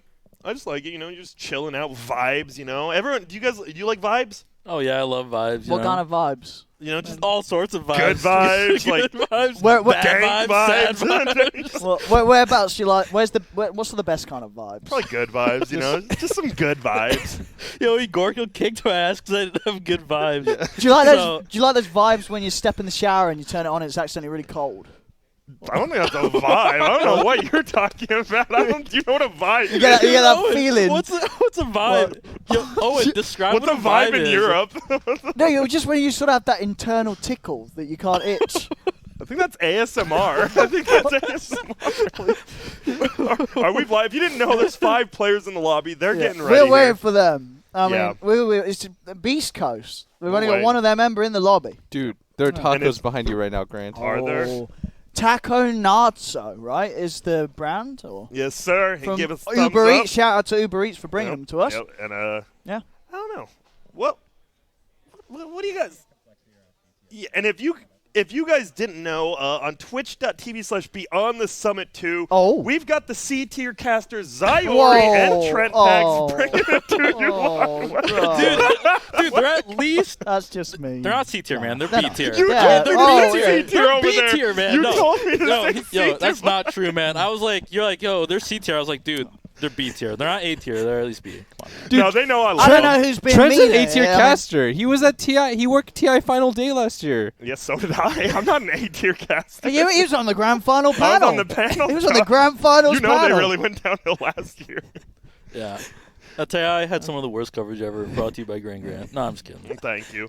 Did you tune in and watch any of Grant's analysis? Or? No, I can't stand listening to him cast. So Yeah, I don't blame you. So what do you do when you co-cast with him? You have him muted. You just I just like guess when I he's try not to, talking, or I try to talk over him Yeah. as much as possible. Like I'll even do play-by-play, so I don't have to listen to him. So Yeah, Dude, I heard the Mason play-by-play. It's pretty good. It's really bad, and like I stutter, and I have saliva like building up in my mouth. That So I is- can't you gotta- like, talk super fast. you And got to be careful with the angle of your mouth. you Yeah. know. Sometimes when you're Angle? looking, because you're looking down at the monitor when and it starts sort of build up. You sort of get this gathering around so the inner edges of your lips, and you have to Dude, slurp my it up favorite now clip then. is the one where you have the rapier and then you crush the water bottle after you lose What it. did he do? What did I do? It was you had rapier and then you time lapse back in, and then you died immediately after because you got stunned forever. Yeah, yeah. And how? I think you were just against Moo. crushed the water bottle in your hat. Apparently I did. You- He just you does don't that know. thing That's where not he's just shit. like. That's all you can hear. I watch FaZe Mason streams all the time. Nice to know I have another fan. You know, I have millions of fans out there. Like, you But know, it's always good to have 1,000,001, you know? Yeah. Sometimes you just get that extra. yeah, Oh, man. it's always nice. Yeah, what do you guys think? I love the new house here. You know, it's kind of it's kind of nice. chill. You know, you got everything. We got the living room over there. You know, we got the ping pong table. Ping pong's pretty popular. Dude, ping pong is popping off lately. Is Did it- you is beat Mason earlier? Yeah, it was what 11-1. Yeah, I beat him 11-1. No, it was easy. a legitimate getting- slaughter. Have you guys yeah. ever read was it Animal Farm? Yeah. Well, And where that's they a take movie, the horse isn't down to it? the glue factory? Yeah. I pretty much took Wait, Mason what to the the glue hell? factory. What? That doesn't happen. George Orwell? Yeah, the book. It's not a kids' film. No, dude. dude, it's like a dystopian Yeah, horror book. it's about It how sounds like very friendly. no, like it's Animal supposed to be Farm. about government and like how like the. But it's animals. Yeah, but it's animals. And then they take a horse to a glue factory. So, what do they do with the glue? They probably use it to stick stuff together, I assume, like most glue. They use it to catch more. Wait, yeah, they use it use to the catch glue to more catch horses. horses. They go to the edge of the pen. They ladle it down on the floor. They go, here, horsey, horsey, and then he gets trapped in the glue. What's wrong with all Wait, of us? How is glue made? Do you guys know how glue is made? Horse. Wait, you actually just kill a horse? No. I think I thought there was. Is that no, not? I think they can make it from. Guys, I don't think they need horses to make no. glue. Wait, how do they make glue? I'm so confused. I think they get it from like when you this have. This is gonna be so wrong. Whatever he's about to say is gonna be so. When you've had right, like, I'm just gonna Google this as well. Where you get like you buy something new and it has one of those like labels on, Yeah, and you pull the label off and it doesn't come off quite properly, and there's this horrible sticky stuff. Yeah. Okay. Right. There's like farms where there's people, kids ripping off these labels, and they harvest the sticky stuff residue. And then they put it in a tube and sell it as glue. Wasn't that already glue that stuck into No, we don't ask where that comes from. That just it's a natural phenomenon. Okay, so I looked it up. Oh. The first glues may have been natural liquids that come out of trees when they are cut. Later people learned to make trees. Later people learned to make glue the trees. by boiling animal feet, cartilage, or bones. I called it. Some very strong glues were first made from fish bones, rubber, or milk. And then, well, why did they move on to horses? Yeah. Were fish bones not good enough? They're like, what? I don't like horses. Let's get them in. I don't like stick glue. Horse got that thick glue. So some people sniff these glues to get high. Don't do that. Okay, guys, come on. But this is a very bad idea. Yes. Because these chemicals are often poisons and will may kill cause you. brain damage or illness. Grant? No. That explains my pubs. Yeah. I'm just kidding, guys. We do have 10. We do have 10 out of 10 in the lobby right now. We're about to get started. If you didn't know, twitch.tv/Beyond the Summit 2. We've got other games going on. What are it we is on? Serenity versus Cole. Yes. We're on Beyond the Summit. I'm about to get a Monster. Which are your 3 flavors am I rocking? Java, baby. I love the Ultra Red, but Monster can't go wrong with any flavor. Let me they see are the best energy drink company out there. I love them. Thank love you. Monster. Checks in the post. You should definitely get a Java, though. No, I get the Mango Loco, bro. This is the jam. You don't want to go loco. Like, if It's you a go Mango crazy Loco. too early, Loco doesn't mean crazy, does it? Or is that Yeah, it does. literally That's what it means? literally what it means. That's a literal translation, I think. No, I don't think trains are called locomotives. Blitz. Loco means crazy, right? Yeah, it does. Yeah. He's like, well, what is a train? Well, what is a locomotive? A crazy automotive machine. Yo, A crazy this is my train. first energy Ozzy drink, Osbourne. Grant. Yeah. This will be for you. Crack it into the mic so they hear how fresh it is. Oh! That's a vibe. That's a vibe right there. That's a vibe. That's a vibe. I'm feeling that vibe. That was a good vibe. That's a What's vibe. wrong with all of us? No, looks like we are getting ready. They asked teams ready. Ike's Mike said no. Oh, Chad Mike! is. Mike is literally the biggest Chad on the planet. What's your favorite thing that Mike's accomplished in his life? I think just being born, I think. I don't know. Like, Was that his own decision, do you think? Yeah, he just I think- decided. I think being born today, he saw the outside. I was like, yeah, this is good. I'll do this. I'll enrich my mom's life. I'd say going to TI2 and TI3 in a row was pretty impressive. Like, wasn't Good he times. who was it? He was the only American to do that, right? Because Universe did too, I guess. Dude, did Yeah, you it you hear the story of when they made it to TI and Jason Lake took them to like a steakhouse? Oh, in and Seattle? the really did he nice do? steakhouse. He asked for it was like $70 a steak, and Mike, first of all, he asked for A1 sauce, and they were like, Boss, Chad. they're like, we don't have that. He's like, all right, and What then is A1 sauce? It's steak It's sauce. a steak sauce, but with really good steak, obviously. yeah, you just don't want it. But and then Well, you do, but- and then Mike straight Oh. up, Fluff told me Mike picks it up by his hands and just starts eating it in this like really fancy bougie steakhouse. Mike just picks up a steak by his hands. I mean, that's the alpha move. Yeah, That's it just is. alpha. Like, Yeah. there's nothing wrong with that, I think. There's 2 alpha moves in a row. Yeah, I Yeah. wish I was loving my steak that much that I'd just get in it. Dude, that's actually one of my favorite foods is like when if I get steak at a restaurant, bring it home, put it in my fridge. When I wake up at like 8 a.m., I'll pick it out. Why'd and you I'll take just it home and eat put it in your fridge? Why just eat it at the restaurant? Because I'm full. I'm not going to eat Come if on, I'm Owen. full. What You are want you to just doing? leave it Well, there? I don't think taking your steak home and putting it in the fridge is the alpha move. Why not? Well, you should have eaten it. Then I get 2 meals out of 1. Yeah, That's the it's most cold. alpha thing you can That's do like is get value. Einstein moves right there. Dude, that's the best. And then you put some A1 and you just like pick up the steak and dip it in that. And, Can you have A1 with anything else or is it only yeah, steak? like fries. I like Wait, dipping Grant, in how do fries. you like your steak? As rare as rare. Okay, Oh, rare. Rare. Rare. I'm a medium rare. I'll go guy. medium rare. well, Yikes. That's okay. You guys go hard rare. I like. Do you like a bit of blue in there? I like. or? Yeah, I like black and blue. I No, like look, steak no blue. tartare. No blue. No blue. Oh, steak tartare's nice. Yeah. Have you ever had black and blue? They literally just What's that? sear it so it's black on the outside and blue on the inside. They literally just only cook the outside. Okay. It's different than tartare. It's You're pretty going to have good. to hard pass on that. What if I cook it for you today? Then I'll Just love it. whip out a steak Anything on the you grill. make, Grant, I'll eat. I appreciate that. Whoa, hey everyone. Why is the steak blue inside, but we're not? I think we are. Isn't Are our we? blood blue? I don't think we're Aren't blue. veins like blue? Wait, your guys' Yeah, blood but- isn't blue? Well, we're not blue Blueface, inside. baby. It's because our blood isn't blue because we're warm-blooded. Yeah. Our blood is like Oh, and boiling a little bit, I think. Cows aren't cold-blooded, are they? You think our blood's I don't know. I'm just making shit up. Cows here. aren't cold-blooded. Wait, are they? I mean, no, they're- they're not. they're They're like- mammals. Wait, well, aren't all they're like- mammals warm-blooded? Yeah, so why are they Yes. blue? Wait, what is a lizard? Oh, I guess we do No. go blue when we're dead. So I guess that's what we're missing here. Yeah. No. Cows are dead, so they're blue. Owen, I have If a we question. were dead, we'd be blue. Why are you question. asking Owen the question after he's clearly... Because got I not feel a like he clue. knows. I feel like he knows. So are whales mammals? No, it's a country. Whales. Okay. Okay. Shout out to Wales. Wales are mammals. Yeah. Are you sure? Shout out to all the pairs. Aren't they amphibians? No, because they're not a crustacean. Blitz. I Blitz mean, I over don't- there is like rolling his. Blitz. Are whales mammals? They're not, right? I thought they I- were. Are They they have Don't dolphins. mammals have to have fur or no? Yeah, they do. Wait, you They on have your the weird phone? Have a fur. look. Yeah, whales are mammals. Whales are indeed I mammals. think it depends if you're talking about the European or the American whales. Oh yeah, because they like the European ones like to Depends on- shave and then they shave the hair and they're just Yeah, not. they they're get up not against mammals. Whales are mammals because they're all warm-blooded and they have hair. Warm-blooded. Yeah, they yep. have They have hair. hair. They have hair. Where they do do- have hair. where do they Where have do they hair? have It's just hair? on their Yeah. skin. It's just Yeah. very very short. It's Oh, just I like see. super short. it's like me. Yeah. I don't have. You can't see it, but it's Why do there. they have hair? Oh, I see it on your head. I don't have it on my head. So life goes on. So- How was it like honestly to shave it the first time completely bald? Was it like scary? Did you do it honestly? yourself or did you go to the Yeah, barbers? I did it or- myself. You know, Did just, yourself? it actually takes Yeah. a decent amount of time, It but does. at first I wasn't too happy with it. Oh. But you know, you grow into it, and it's okay. I think the people like around me that see me every day were like kind of like whoa. disapproving of it. They're like, "Oh Oh, God, really? who's this guy?" Yeah, Aw, but no, you know, that's good. they get used to it. It's okay.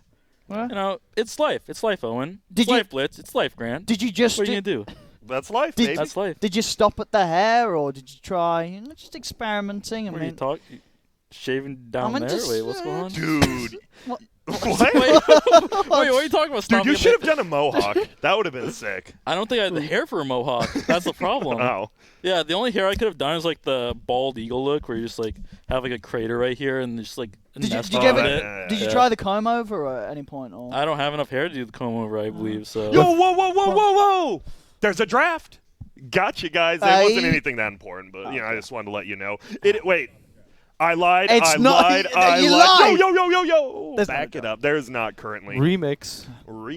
What happened to... What's I feel like talking Blueface, about music. Dadiana? No, I mean, like, remember back in the day, like, everyone would make remix with a bunch of people. Now, like, that just doesn't happen. What are you talking about? There's literally 14 Old Town Roads out right now. Yeah. What Well, are you yeah, doing? that doesn't count. Like, or did you see the last one? It was with a member of BTS, the K-pop group. Shout out to BTS. Shout out to BTS. Thanks for having us here and making fire remixes. We really appreciate it. Dakota on the mic. Yeah.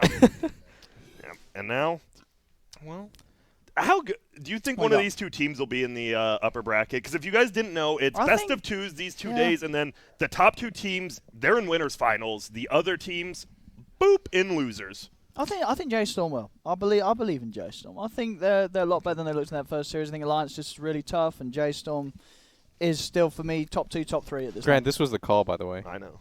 Well, what'd you okay, go with there? 9's gone. You can like say your real guess stuff we now. should Actually, Jace. Nah, but I have to disagree. I think Beastcoast is probably better than J.Storm, but I think all of us would agree that these two teams are probably the next best after Alliance, right? I Pain has a no, stand-in, no. too. I would, dude. I Dude, Serenity's low-key going to own everybody. No. I would put Cole above these teams. I think they just had a bad run. Dude, my team beats Cole. Yes! Black I team, didn't- 0.00% chance by Gosu AI beat Complexity. they just I have- mean, I don't want to say yeah, I don't want to say they're. But Nah, okay, Cole's guys, they've had good results before the qualifiers. Yeah, like what- they you're right. they can achieve stuff. Yeah, with Kyle kinda 2 years ago. Yeah, for sure. Are we bigging up Kyle now? Where's That's what Kyle it's at, come guys? to. Yeah. What's that? Kyle? He didn't make it as a player, and he didn't make it as a caster either. Eh? So Yeah. it's- Didn't even make it on the second stream. he didn't make it anyway. Zyori chose it over Kyle. Life goes on.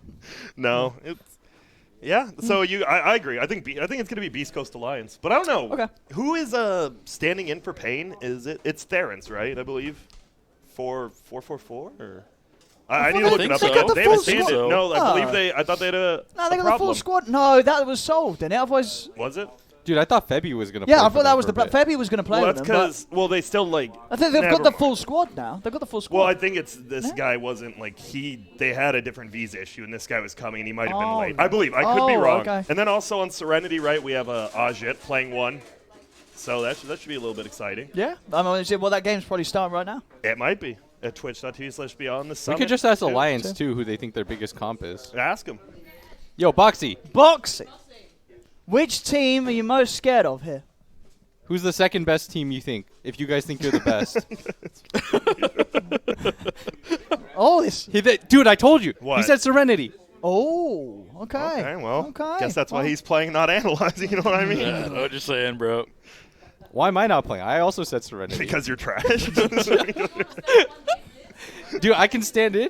Dude, they said I can stand in one game. Dude, that should for actually Alliance. happen. Dude, I but- thought they wanted to win this tournament or something, but it's like whatever. If you guys didn't know now, look right there. Wow. That's a draft. That is indeed a draft green. And I think that Chen hero, do you think it'll see any play at TI, or is it getting banned every single game? Banned every single game. This hero is mega broken. Okay, Grant, how about this? We stand in for Alliance. Me and Mason go in and play. He plays for Mickey, and I play mid. What do you think? How about us against like? Well, who are you playing against? We're playing against like. So you know how they just womped on J.Storm? Yeah. We play against J.Storm. Are we still winning? I mean, Mason All wouldn't right, go mate, phase you got boots right as Mason. Slark, so I don't know. And that kind of Yeah, won we him the win game. faster probably. No, I'm just kidding. Well, that'd still be a shot. I don't think so. It You would- guys it would get would- slaughtered. I don't You know- really think you do good middle against Obviously 9? not. No, I would get wrecked. Yeah, but you could, if they could draw. I'm sure you could be The drafted question is, in a way do we think you that do Boxy alright could mid. carry me like hard enough? And Mason, is Mason even a step down from anybody? here? I don't No, think anybody in the I world? could have a From chance. Anybody in the world? Tour, you want to get up the? You want to get out of EG, my friend, or what? No, I'm just kidding. No, Mike is really good. Yeah, I think we would stand a I chance think against you J.Storm. would, I think you we'd would be stand okay. a chance. It would not because We you would not get slaughtered, as Grant would say. How are you serious? Would you be Of course used they to? would stand a chance. Would he be used to playing with a real support instead of a rank 1,000 support? I don't think he could deal with that. Like having someone who actually plays correctly. Yeah, I would struggle with people who know what they're doing. That's how the world works. Yeah, for sure. I'd play worse somehow. Yeah. I still the Slardar was still the funniest when you had the 3 bash counter, and it never went away. What can you do, man? Sometimes you don't buy a blink dagger. Sometimes you you get don't. kited. Well, there's a Spirit Breaker. This hero's pretty good. You know, Yeah. the Doze ability. Which was what banned out against J.Storm in both games by Alliance. Grant said that this hero is straight up the most broken in Dota because of Doze. I say Doze is the most broken.